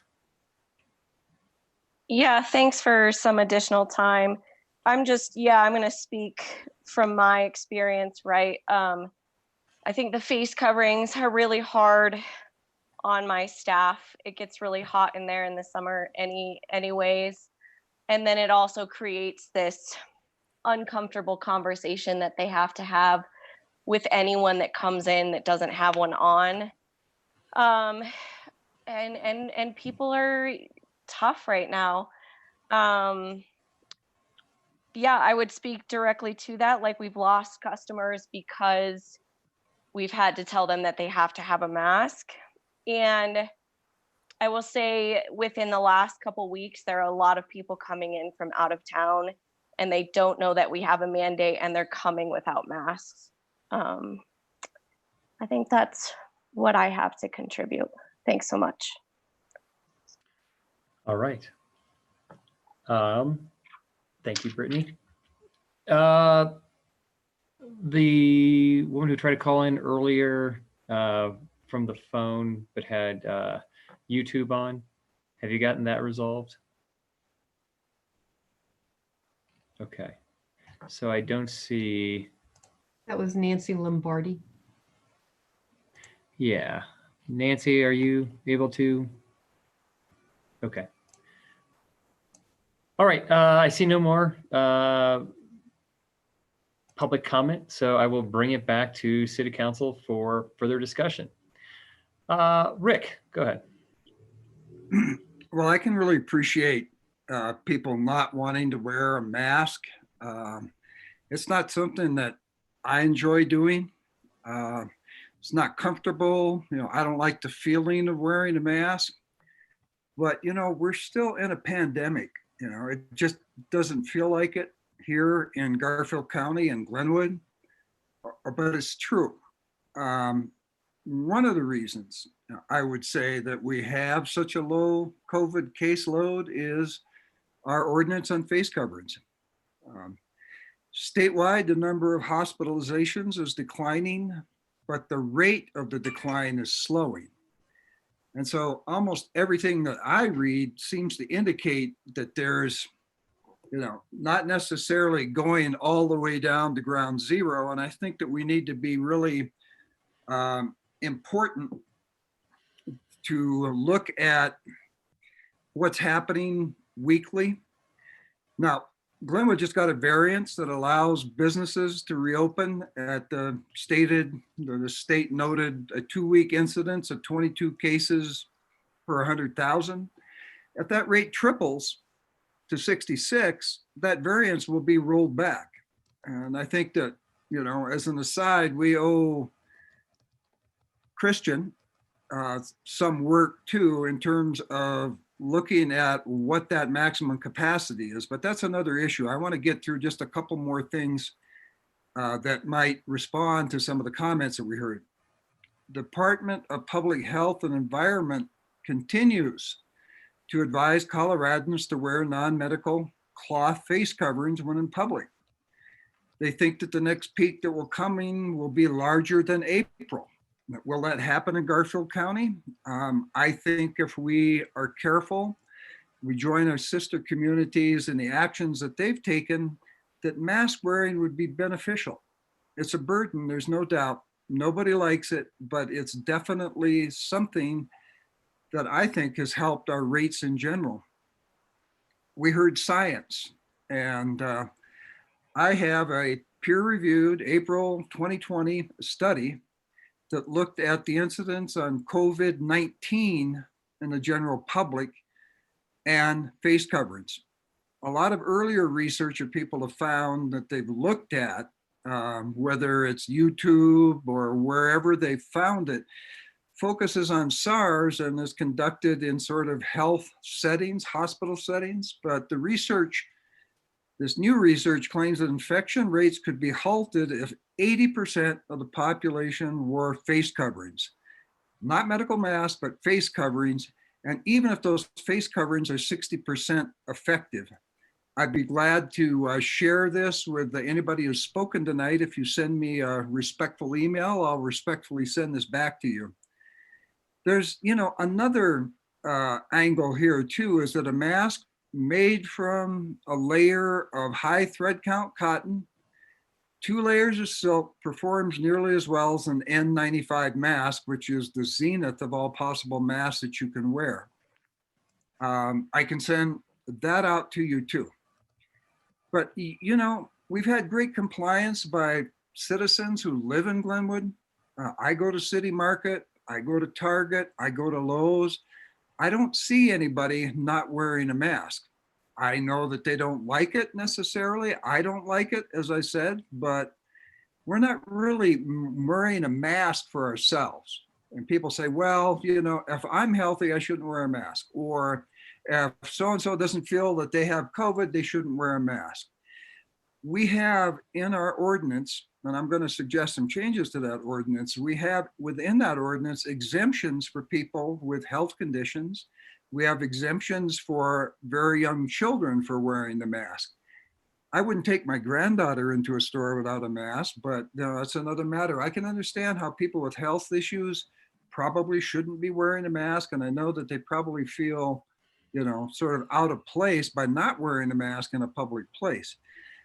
I think, though, that the majority of people who are asymptomatic, that is, that they have the virus, they don't know about it, is where you want to wear that mask. And we're not asking people to walk around Glenwood wearing a mask. We're talking about being indoors with individuals who are conforming to our ordinance. And so, you know, you may believe in individual liberties, but believe me, persons at risk don't want to breathe your air. And it's a respectful thing for you to do indoors, I believe, to do that. So I'm going to go ahead and just make a motion. And that motion is that I move that we extend the face mask public health order until such time that, number one, a vaccine is developed and widely available. Number two, herd immunity is achieved in the state of Colorado, according to the Colorado Department of Public Health and Environment. Or three, such time that the city council elects on its own to rescind it.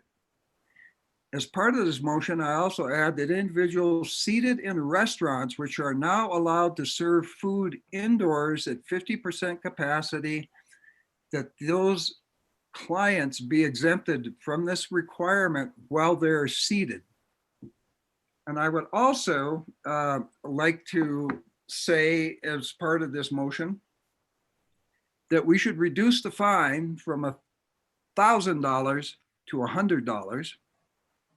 And we should remove the provision for incarceration for failure to wear a mask. I think if we do those things and if people understand why we're doing it, again, we're not doing it for people who feel aggrieved because they have to wear a mask. We're doing it for the health of the community. 16% of our community in Glenwood is over the age of 65.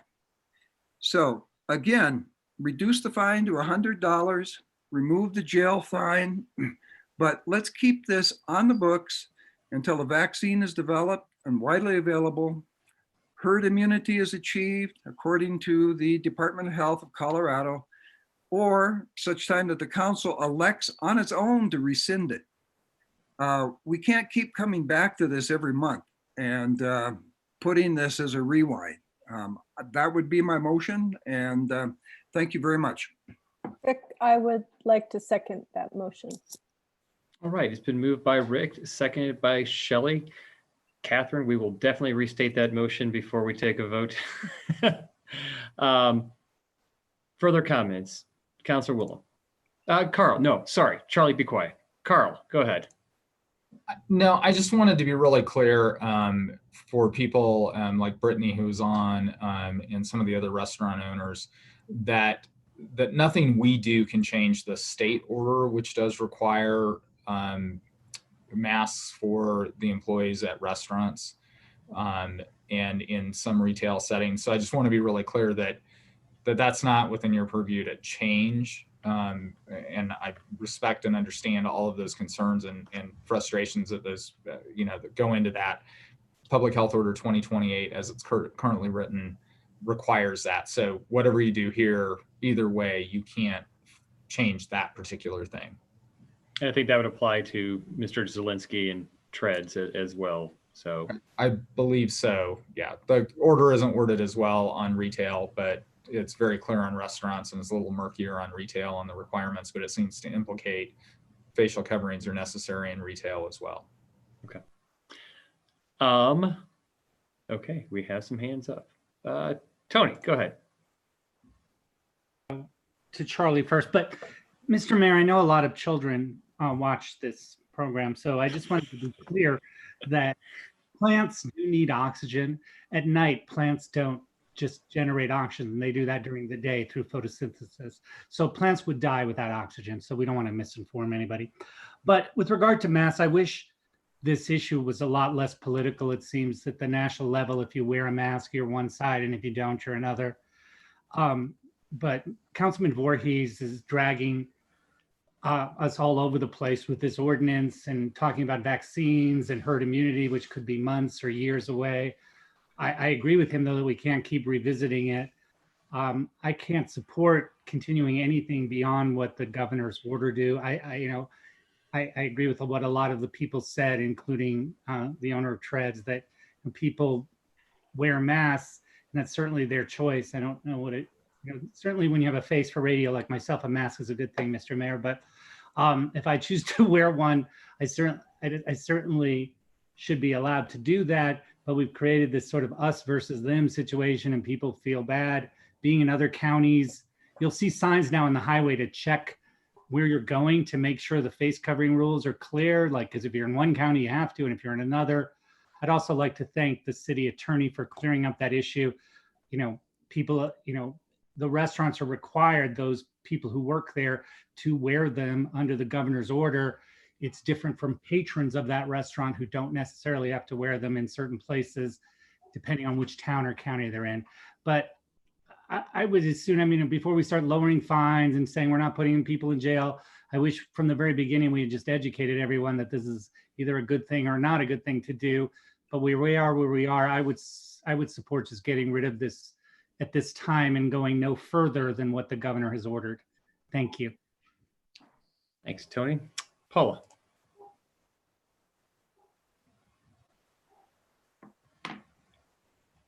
So I do agree with Tony that this is difficult. This is, we do have orders that are different everywhere, but what we're supposed to do is take care of Glenwood Springs and its citizens.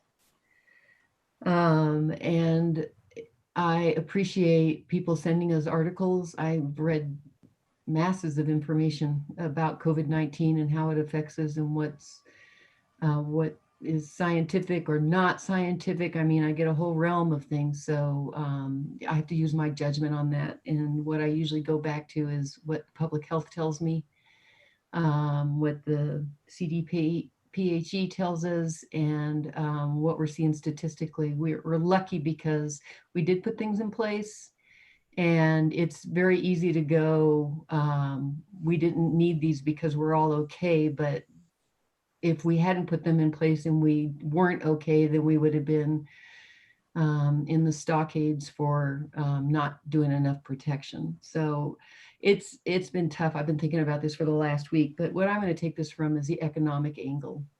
I really want to see economic recovery in this town, and I think it's really important that we open our businesses. I'd love to see what we could do with our attractions, as Christian Henry said earlier in the evening.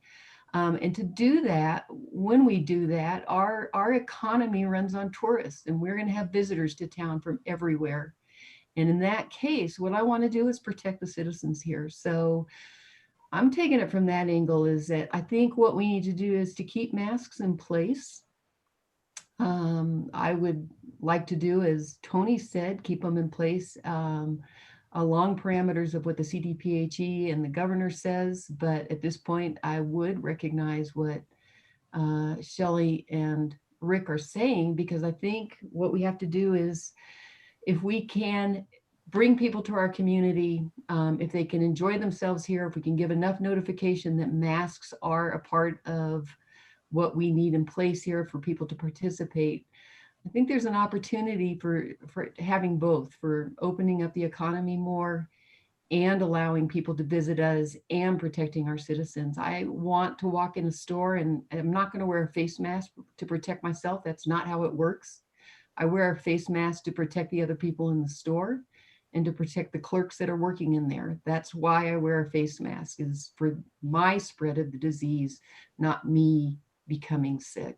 And anything we can do to stop that spread or keep that spread down means it's better for our hospitals, it's better for our public health. So I'll be supporting this issue and hope that we can do whatever we can to open up the economy in balance to that and bring our visitors back to town.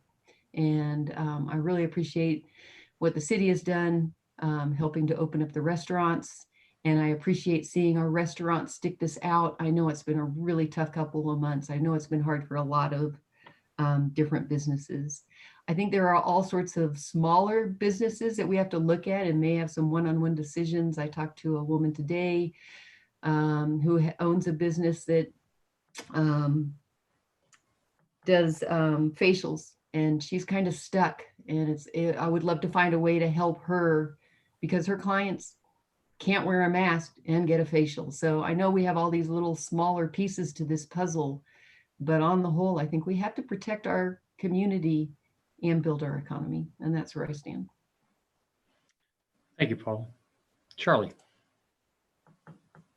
Now you, yes.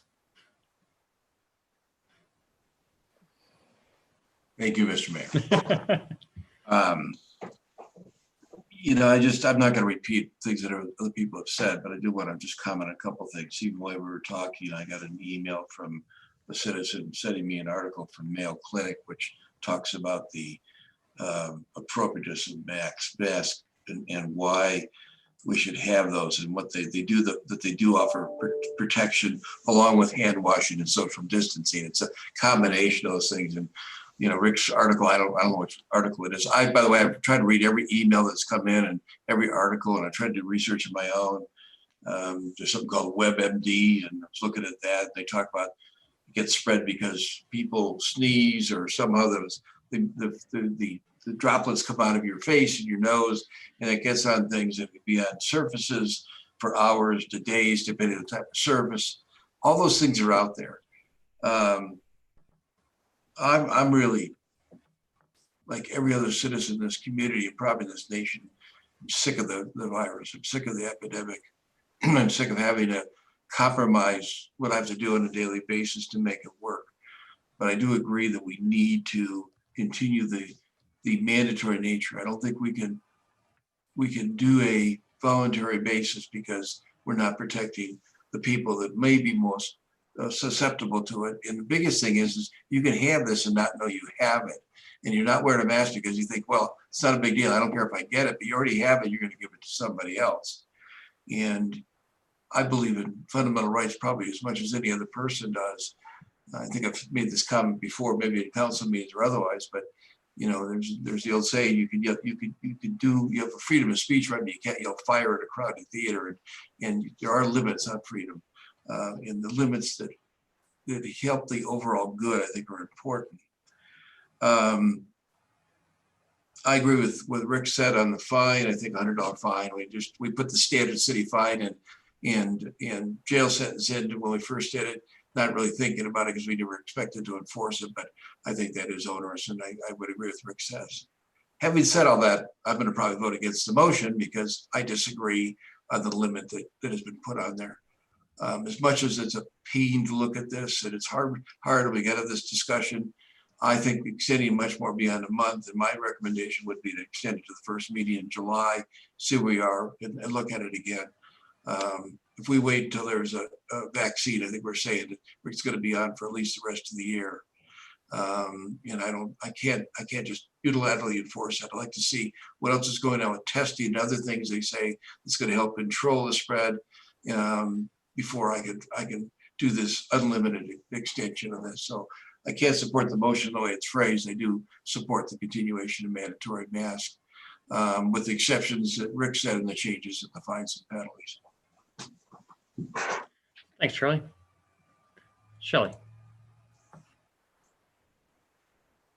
Thanks for all the comments. I appreciate it. And I certainly agree with the motion. I agree with your comments, Charlie and Rick and Paula. So I'm not going to repeat those here. I'll just say that in addition to some of the other organizations mentioned, it's still recommended by the U.S. Center for Disease Control to use cloth face masks. And they base that on data and scientific data that it does help slow the spread. It's not perfect. And with using face masks comes responsibility. You have to use them properly. You got to wash your hands.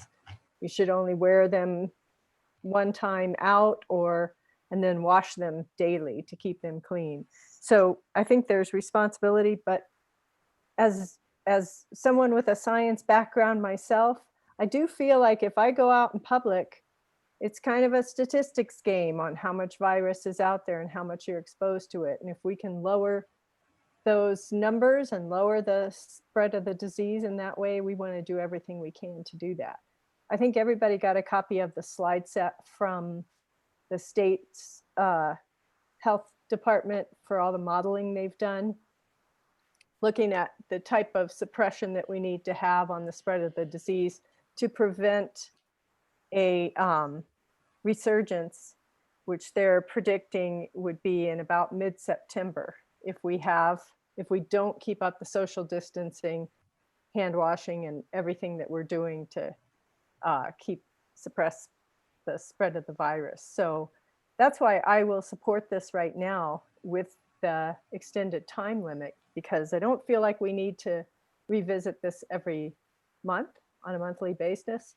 But I do feel like we can revisit this anytime we want. We can revisit this if there's a major change in the scientific data, if the CDC changes their recommendation and says that no, masks are not effective, we don't need them, we can revisit anytime as a council. So I'm going to support this extension right now. Let's keep this in place until such time that the data changes, or that we, have a much more extended period where we're not seeing a slowdown in case decline, and we'll revisit it at that time. So I support the motion. Thanks. Thanks, Shelley. Councilor Davis.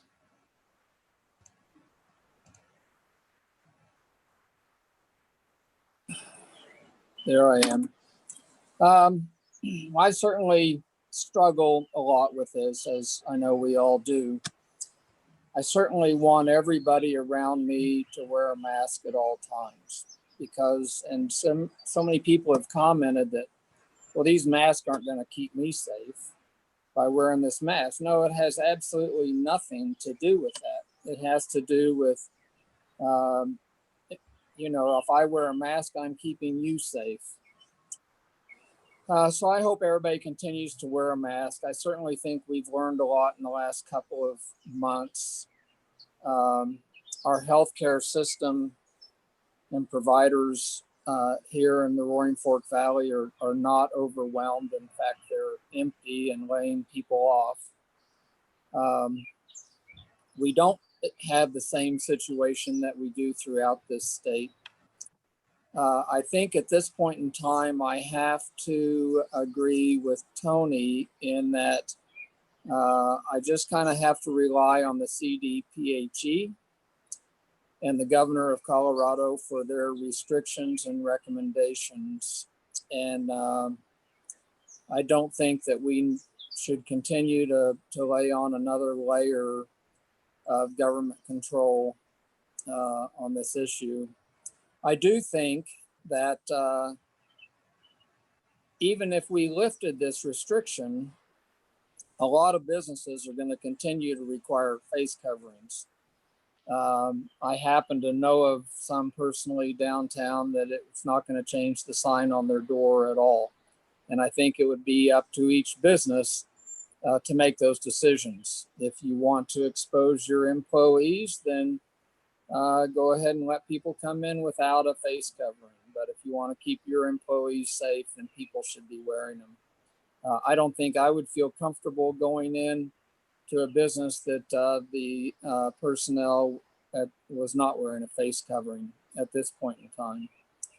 There are some stores I don't go into because they do not.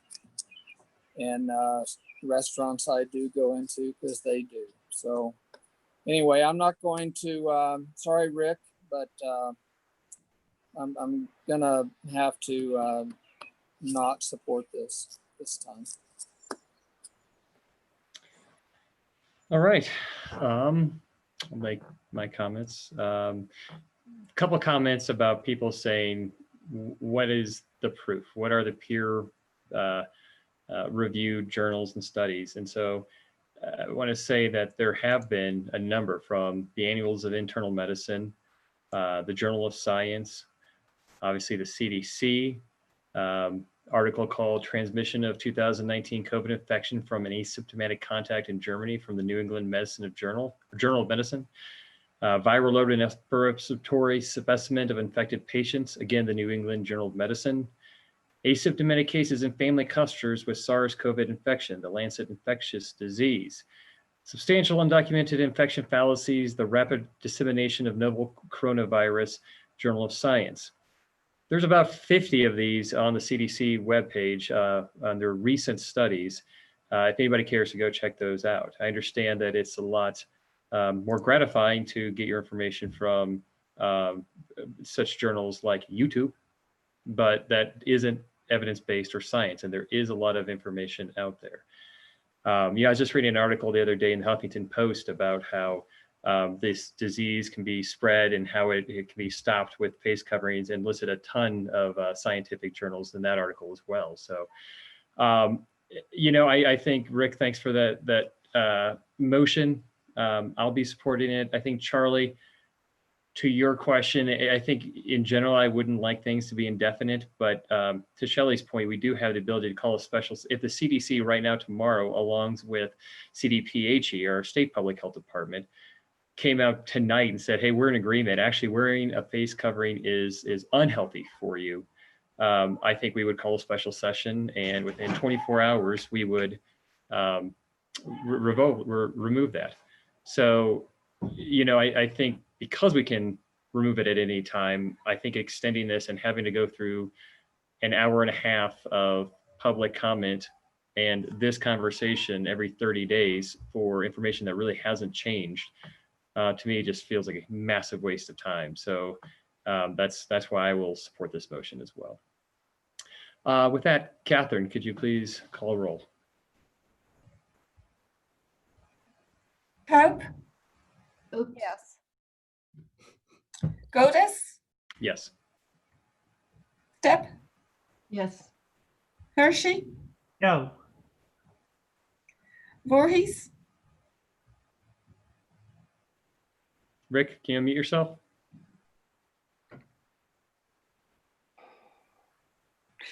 Yes.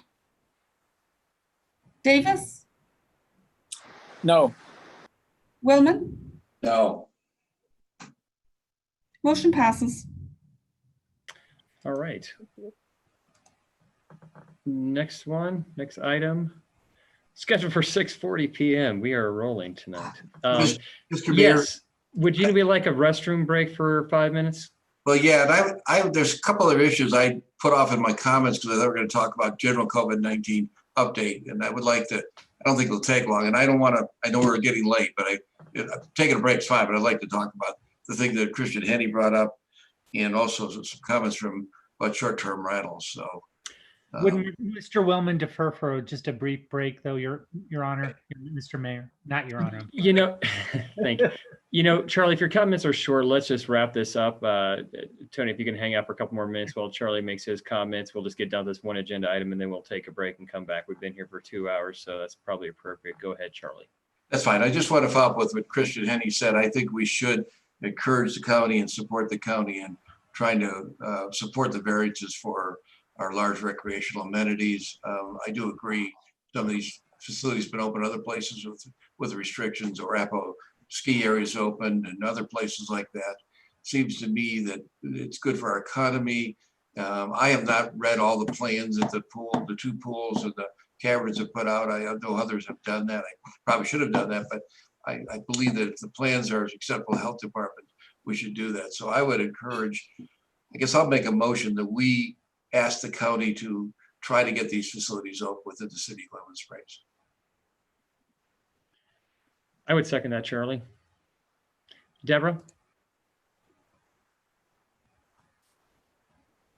Do you guys, I have a meeting tomorrow with the county administrator. Do you guys want to give Jonathan the authority to sign a letter that generally supports the variance requests? This way we don't have to wait 2 weeks.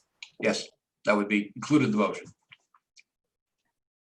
I see a majority of people nodding their heads. Does anybody, as specific to this motion, I mean, this is guidance right now, I think. Does anybody not support me signing a letter on behalf of this council in support of the county's variance to reopening at some level the major attractions in Garfield County? Okay. Is everybody okay with me? If we're okay with that, should we want to just, do we need to take a vote, or are we okay with the head? I withdraw the motion. I would like your support for that. And as long as you express that city council fully supports it, I think we all do. So. Okay. The other issue I want to bring up is it came up in one of my neighbors stopped me, wanted to know where we were with short-term rentals. And I honestly didn't know the answer. It sounds like it's still being restricted, but I can't tell for sure. Just get Carl or Carl, I meant to contact you. I apologize. I meant to ask you about this in advance and I forgot to do it, honestly. I believe under 2028, it still remains limited on what short-term rentals can be used for. If I may, Counselor? Yes, Yeah. I have information from Public Health that they have changed that they've allowed short-term rentals to operate as long as they're not commercially managed. Okay, that's new and interesting. So is that Garfield County? I believe that's the state. Okay. Right. So if that's the case, that's great. I think that's, if they're not commercially managed and, like in this case, the citizen he has a separate little unit in the back of the house and they want to be able to rent it out. And I think they should be able to do that as long as they maintain all the other safety things, sanitation and all those things. So if that's the case, then great. We don't need to take any action and we should get that word out to the public that, and if somebody can clarify what that actually means, and maybe Deborah, if we could have issue something on that, that'd be great. And Charlie, I think there's a 24-hour period of cleaning or something that has to happen between each. No problem with the cleaning part of it, as you can tell. I certainly think that's important, but I do think these people are also small businesses in some respects, and part of their income. We should get them back in business, and we also will help us bring people into the community. So. Yeah, sorry, I was just going to say that was updated June 2nd. It's if you want, it's the Safer at Home short-term rentals section of the covid19.colorado.gov/safer at home /safer at home short-term rentals, and it gives all the language associated with that. Could you forward that to me, Jonathan? They actually. Yeah, I was going to say the other thing, Mr. Mayor, I just got a note from Jen that they have been working with the short-term rental community so that they understand what those rules are at the city level. Yeah, perfect. That's very important. I agree.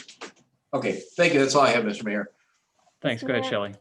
Yeah, I'd like to ask for clarification, I guess, from Carl on the whether or not if it's commercially managed. Does that mean if you have a property manager, you can't rent it? Because I'm looking at the state sent out guidelines on June 2nd, and I haven't seen that in there, but maybe I haven't read it carefully. Yeah, I was gonna say, I'm actually gonna ask because Jen is on and she has been working more closely on this issue. I'm gonna have her hop on if she will.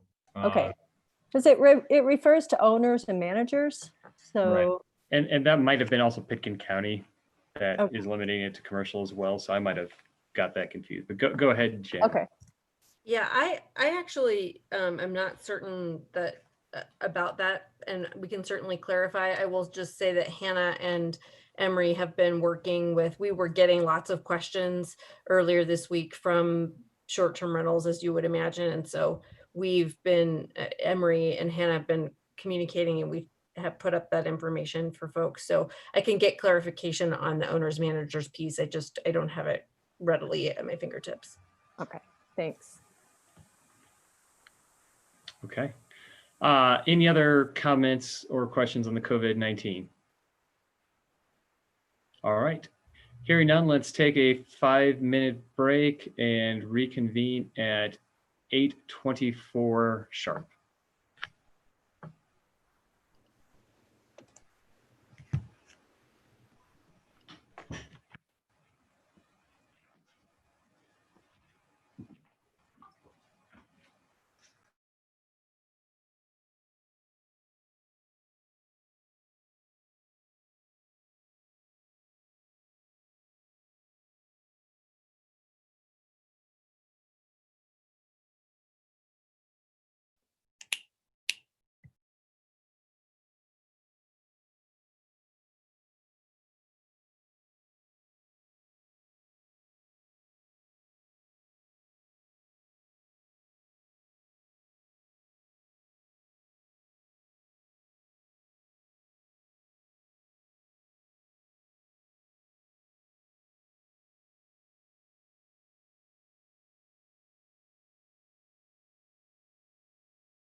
All right, welcome back, everybody. There we go.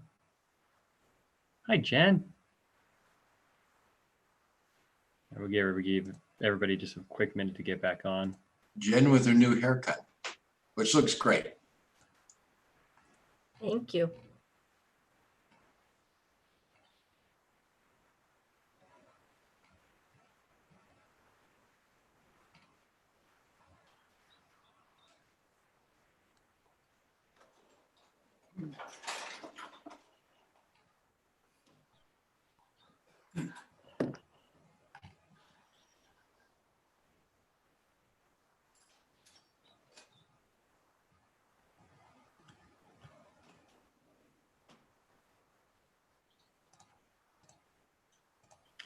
Okay, let's bring it back.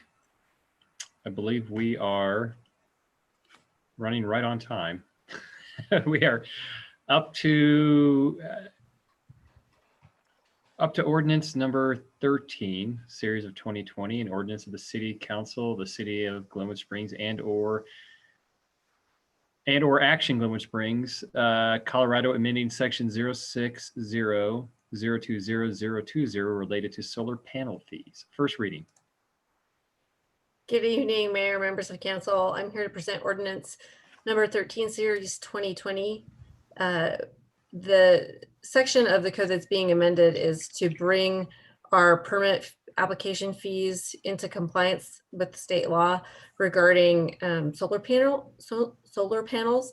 And so there would be, basically we would be repealing what we've done before and instating a requirement that we charge for the actual time spent reviewing the permit application with a cap at $500 per residential solar installation, and then cap at $2,000 for a commercial installation.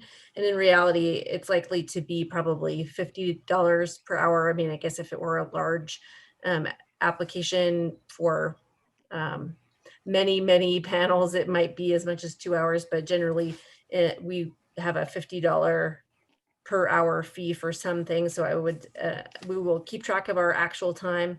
And just as a way of an update, we will pursue the Soul Smart designation that some other communities have pursued, but we're doing that slowly just because it's been a little hard to,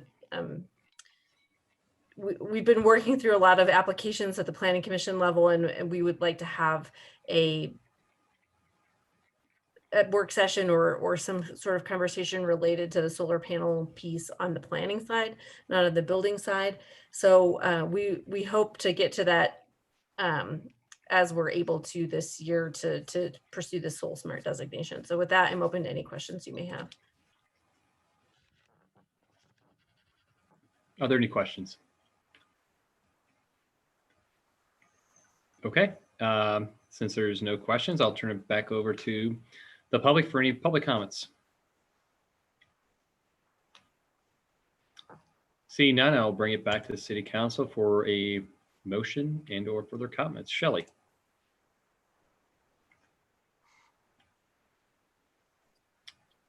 Yes, I would like to make a motion that we approve ordinance number, I'm looking for it here. 13 of 2020. Amending section 060, 020, 020 related to solar panel fees. First reading. Is there a second? Second. Motion by Shelley, seconded by Tony. Further conversation. Rick? Nope. All right. See no other hands up. Let's take the vote. Catherine? Davis, Yes. Godus, Yes. Cope, Yes. Voorhees, Yes. Willman, Yes. Hershey, Yes. Stepp. Yes. Motion passes unanimously. All right, wonderful. Next item, number 11, South Midland Improvement Project, Public Information Services. Good evening, Council. I'm here to present a contract request to support our South Midland project. As you know, we're still planning to bid the large road reconstruction project on the south side of Glenwood. We anticipate that it will have a considerable impact on the residents of South Glenwood in the 4 Mile Canyon area or 4 Mile area. So with that, we have requested and received proposals to have public information, extensive public information for the project.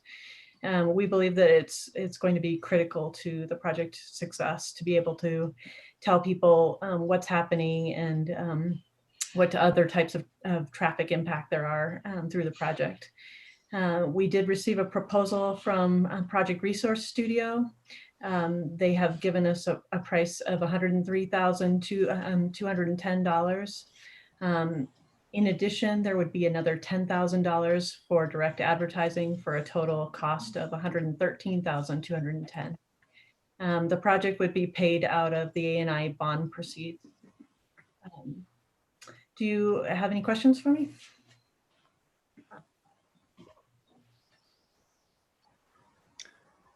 Paula. Terry, I'm just a little confused why the cost for advertising would be in addition to what their contract proposal was. Was when you put out the RFP, did you not include advertising in it? Is it something that they're suggesting now that we add to it? How would that relate to any other company that had put a proposal together for it? You know, I might allow, there is, the contractor, Project Resource Studio, is in the attendees audience. And if they can be promoted to a panelist and allowed to speak, I think that it would be great if they could answer that question. And I can call on them as an attendee as well. I see Project Resource Studio. So go ahead, you're on Project Resource Studio. Hello, everyone. I do apologize. I've got pretty poor connection, so I actually heard almost none of that. I can do it again. Can you hear me now? Yes, thanks, Paula.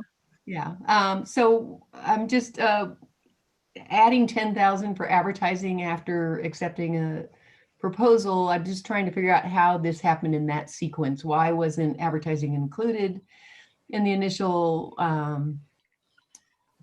proposal that you gave? Was that not asked for? Is that something that you're putting forth as an addition that you think is going to be important? I'm just trying to get some clarification on the history to why this wasn't part of the original public information package. Yes.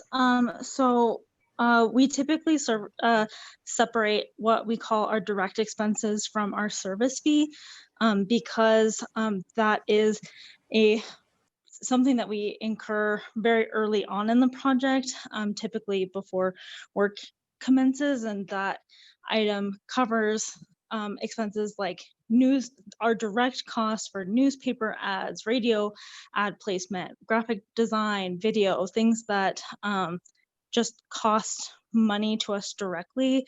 And typically, if we separate that out from the service fee, we're able to then minimize sort of our fee on top of those charges, if that makes sense. Basically, if you separate the advertising expenses fee, then that makes it so that we don't have to include that as a service fee, so we're able to adjust more appropriately throughout the project to what the needs are. Okay, so it wasn't requested as a part of the original RFP then of what that cost would be?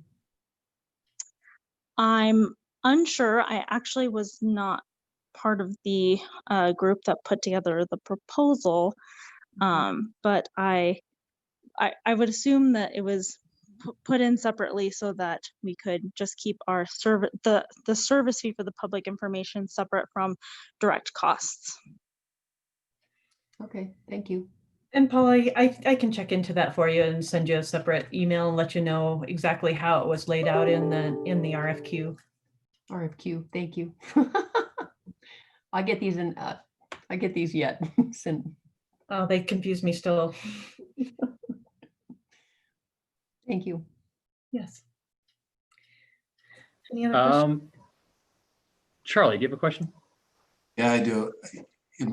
This is probably gonna be just a dumb question, but this may be the first time I think as having a council I've looked at a public relations cost. And we're looking at a cost of roughly $6,300 a month or $200 and some a day if you work every day of the month. And maybe these people do good work. I'm not critical of the people and their bid or anything. It's a lot of money to be spending for public information. And I certainly want the public to be aware of what's going on in the project. I know this is going to be a very difficult project for the citizens. Am I just totally off base that this is not a real high cost? Or go ahead, Deborah. Or I'm sorry, Deborah has a hand raised. Did you want to take that question, Deborah? Maybe Terry and I can tag team it. You know, we did have the Grand Avenue Bridge experience where I think over $1 million was spent on public communication. And what that did was really raise the bar as far as our public is concerned with public information. So I think they expect daily updates, they expect information to go out quickly. We cannot do this with the staff that we have. So, I mean, it's kind of, you'll pay for it now or you'll pay for it later. And I think it'll be much more painful if you pay for it later. And I just want to remind everyone that while it is a very large project, I think it's about 1.5 years long, it's a $12 to $13 million project, of which we got $8 million in outside funding.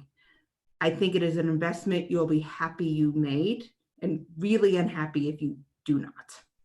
Terry? thank you, Deborah. I do appreciate your input, and I guess it hit me, and I trust your judgment, so thank you. Thank you. And I would also say that when we've seen these contracts work well, it responds to people on Facebook, on social media. There's calls from the paper at 10 o'clock at night. There's, a hiccup, or there's a lot of changing schedules. So what people thought was going to be on Tuesday might now be on Thursday, and getting all that information out there in a timely manner for people to do their commutes is super disruptive, because there's about 5,000 people that are going to be in between South Glenwood and 4 Mile that are going to be impacted by this. Yeah, I agree. And Brianna, who just spoke, she really was very responsive for our 27th Street Bridge project, where we change directions often. And, she was available to us, in an hour's notice and trying to help us communicate changes in the project. So I do think it's very valuable.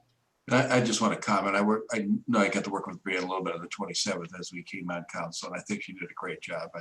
I'm really happy with her being the person doing this. So I'm always shocked when I see some of these sticker prices. So, but I appreciate the explanation. Any other questions? All right, I'll turn it over to the public for any public comment. Wow, somehow we went from like 30 people down to 9 after the face mask conversation. That's weird. Not seeing anybody in the public wanting to comment, so we'll bring it back to council for a motion. I guess I will make a motion to approve the $103,210,000 and the additional $10,000 estimate for direct advertising for a total authorization of $113,210 to Project Resource Studio. Thank you. Thank you very much for the assist on that one, Shelley. I will second the motion. Okay. Moved by me, seconded by Shelley. Further conversation. Seeing none, Catherine, could you call a roll? Pope, Yes. Davis, Yes. Hershey, No. Willman, Yes. Godes, Yes. Voorhees, Yes. Stepp. Yes. Motion passes. Thank you, council. Thanks. All right. Thank you very much, Terry. And Deborah. Item number 12, consideration of a request to rezone property owned by Glenwood Meadows LLC, known as Lot 11B, Glenwood Meadows number 5, a minor re-subdivision of Glenwood Meadows, number 4, lot line adjustment from RH residential high density to M2 mixed use core zoning. That sounds like a Jen presentation, maybe? Or Carl. Mr. Mayor. It's a Gretchen. Gretchen. Jeez, I'm sorry. I am going to, well, first, good evening, Mayor, Council. This is Gretchen, Rice Hill Community Development Department. I'm going to take just a second here and share my screen. Bear with me.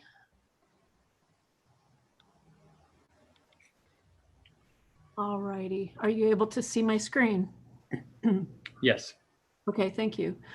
As you indicated, the proposal calls for rezoning lot 11B, which is circled here on your screen. It is located at the southeast corner of Wolfshone Road and Flat Tops View Drive, from residential high density to a mixed use core commercial. According to the application narrative, the intent of the rezoning is to construct a 2-story mixed-use building that includes ground floor commercial and upper floor residential. This is a use that's not accommodated in the current RH high-density zoning. In your packet, there was a Planning and Zoning Commission staff report, which provided a brief history of the Glenwood Meadows annexation and development. And the important takeaway is that the Meadows is divided into separate zoning districts within which are certain specified allowed and special review land uses. Each zoning district also is subject to certain design standards that are separate from the standards that are contained in our municipal code. And then my staff report, the Planning and Zoning Commission staff report, also provided a brief history of Lot 11B itself, which is the subject of this rezoning request. The important takeaway from that history is that since this lot was originally subdivided in 2009, it has been reduced in size through lot boundary adjustments and the actual construction of Flat Tops View Drive.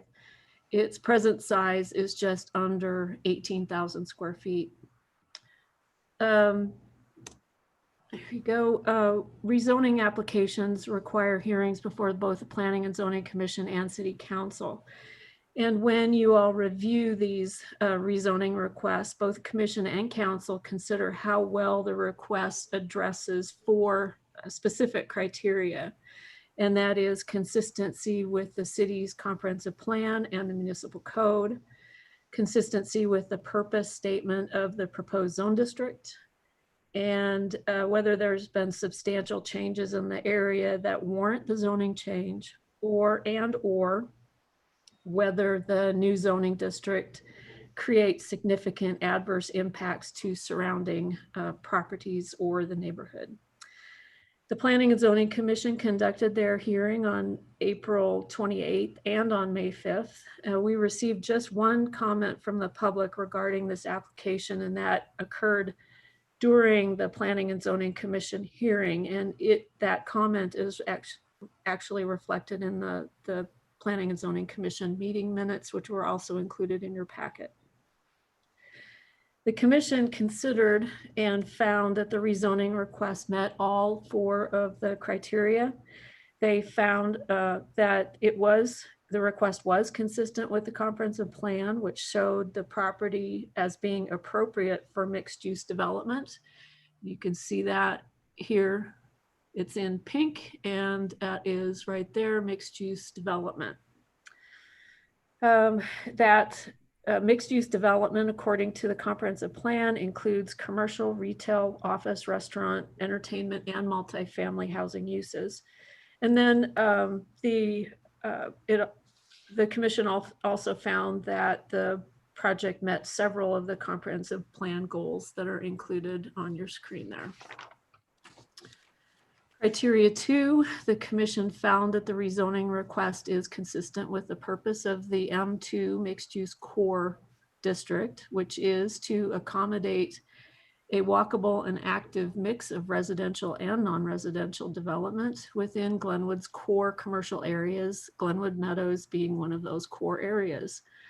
The M2 district then also places an emphasis on high quality building and site design, as well as the surrounding streetscape.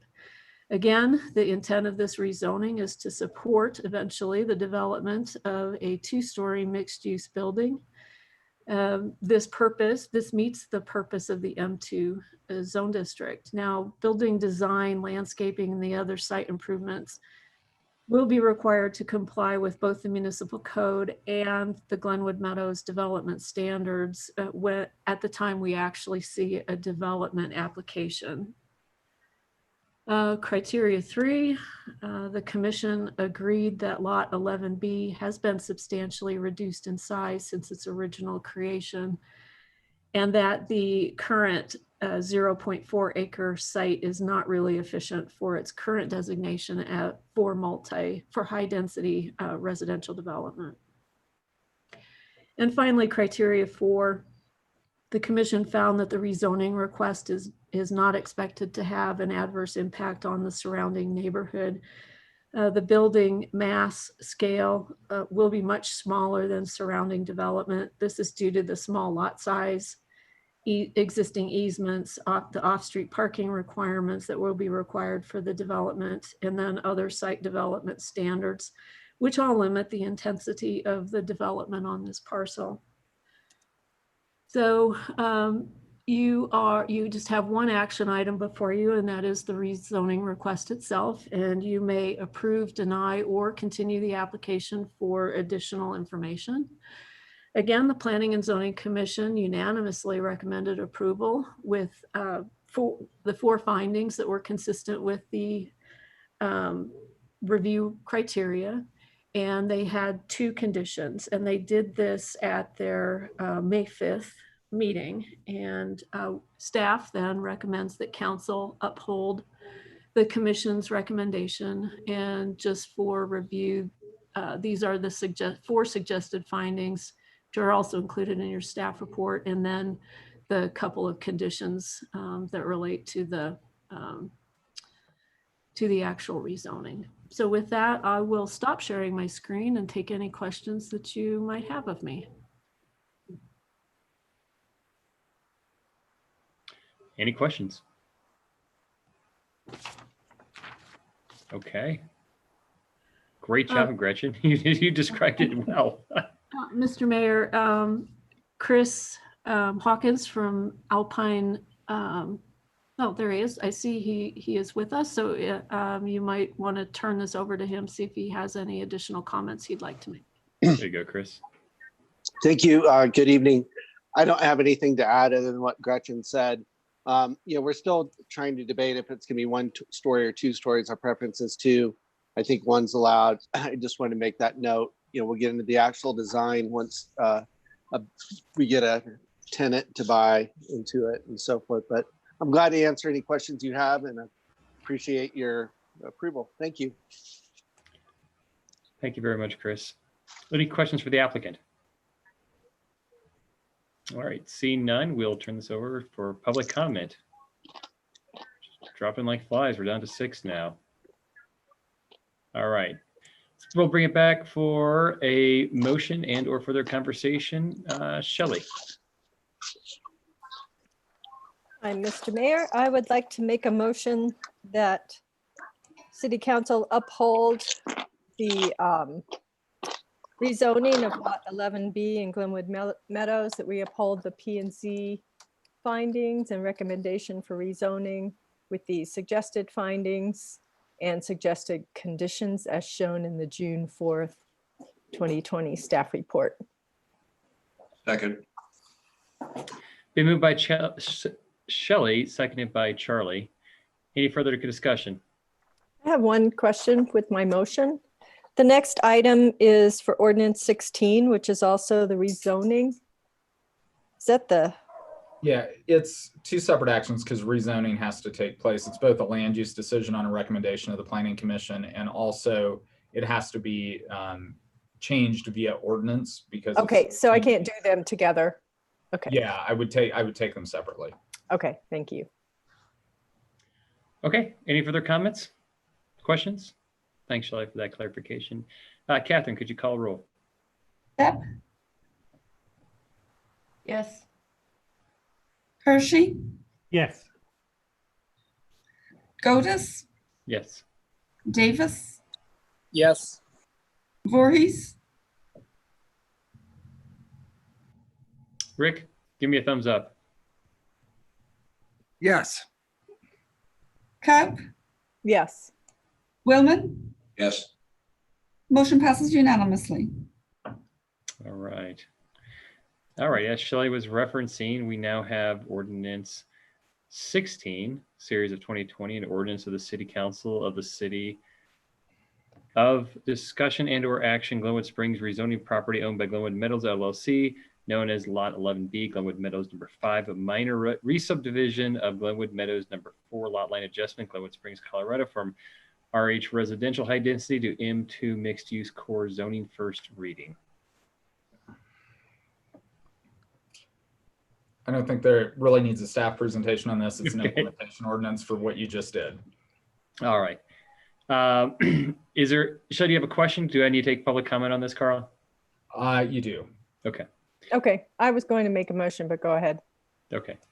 Hey, we got another one. So there's 7 people. Anybody have any public comment on this item?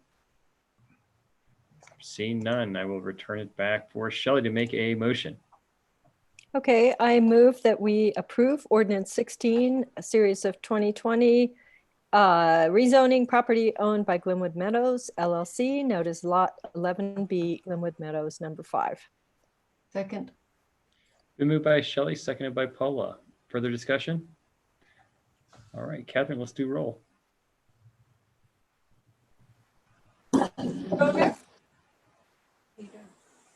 Godus, Yes.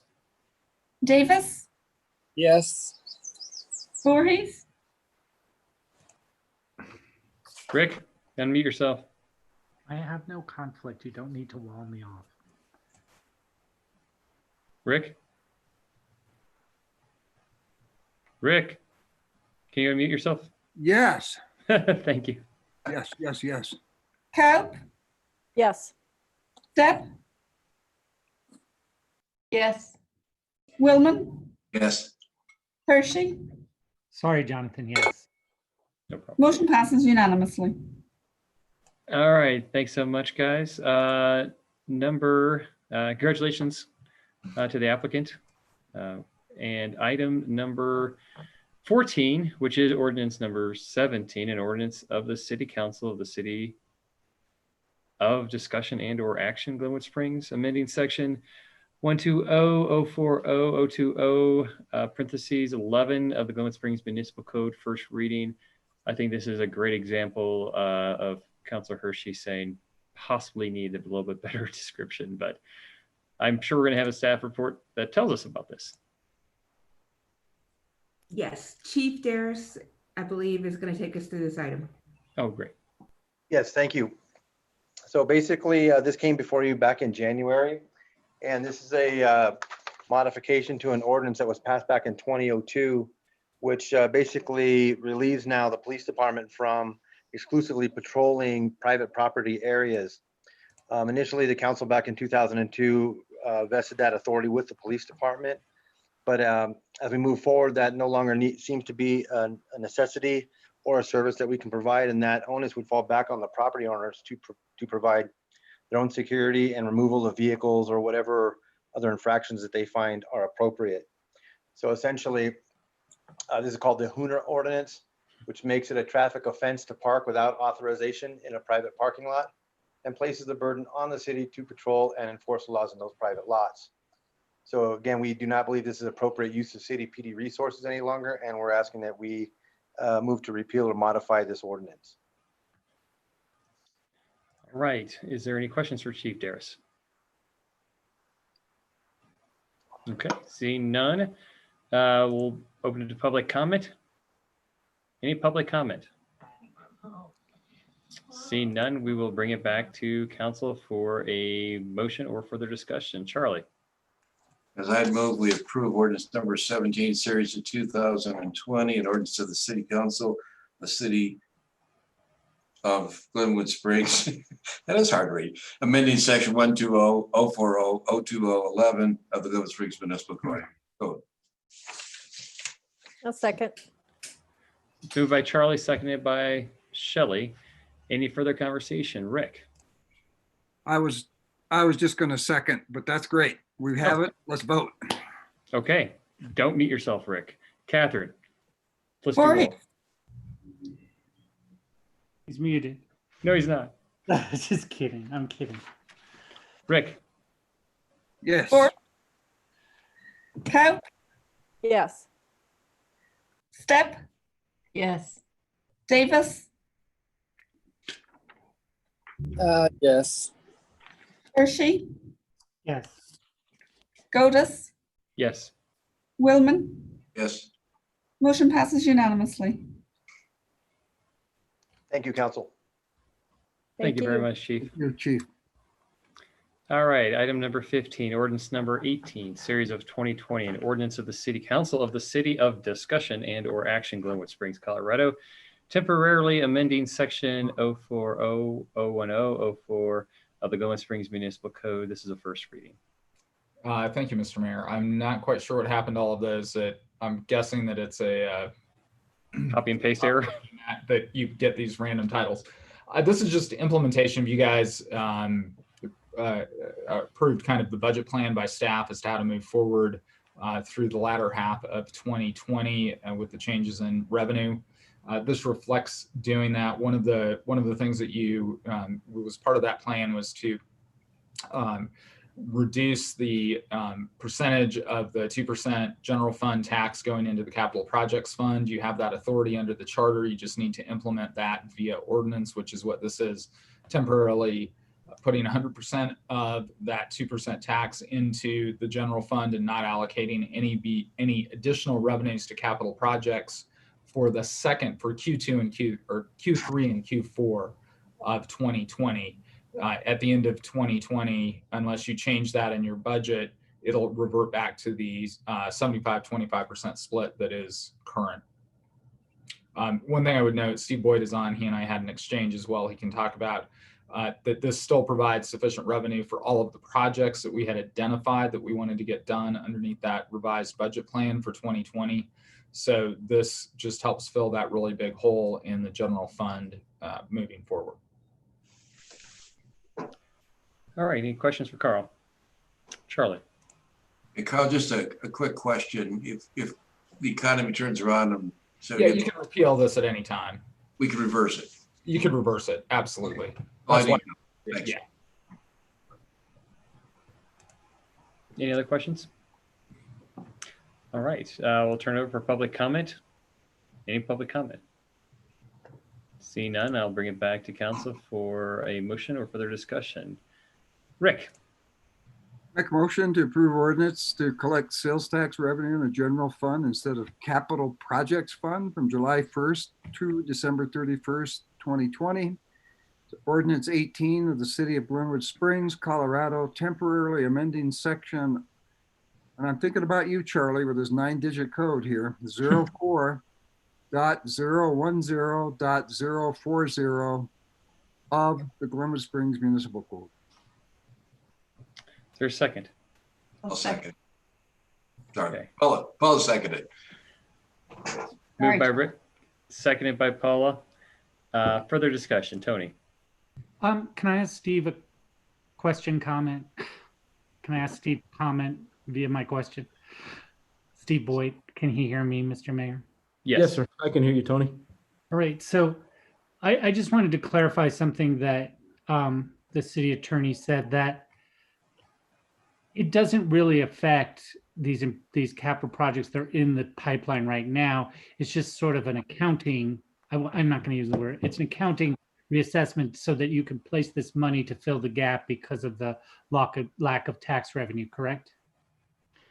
Right. And you're right. I wouldn't really use the word accounting. What we're doing is allocating these resources to operating expenses where we may really need them, rather than, capital expenditures. We do need the money in capital expenditures, but for 1 year in something like this, that's way easier to forego than, laying people off or trying to deal with something permanent in the general fund.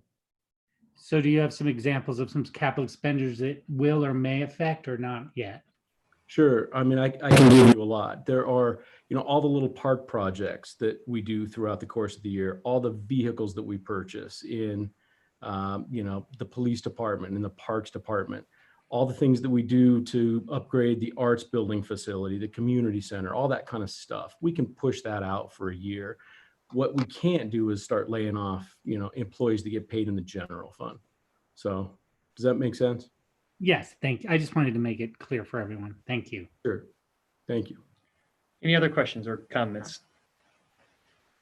All right, we have a motion on the table. Catherine, can you do roll call? Did you do public comment? Did I? Oh, sorry. I was doing so well on that too. Would anybody from the public like to comment? No. Now we will. Sorry, I got confused. We took a motion on this, right? You did. You're Okay, just but doing a roll call vote. thank you. Okay. Thanks. Yes, now let's call for the vote. Willman, Yes. Hershey, Yes.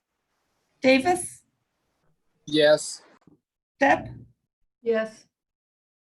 Godus, Yes. Kaup, Yes. Voorhees. Yes. Motion passes unanimously. All right. Are we to report from city administration? City manager?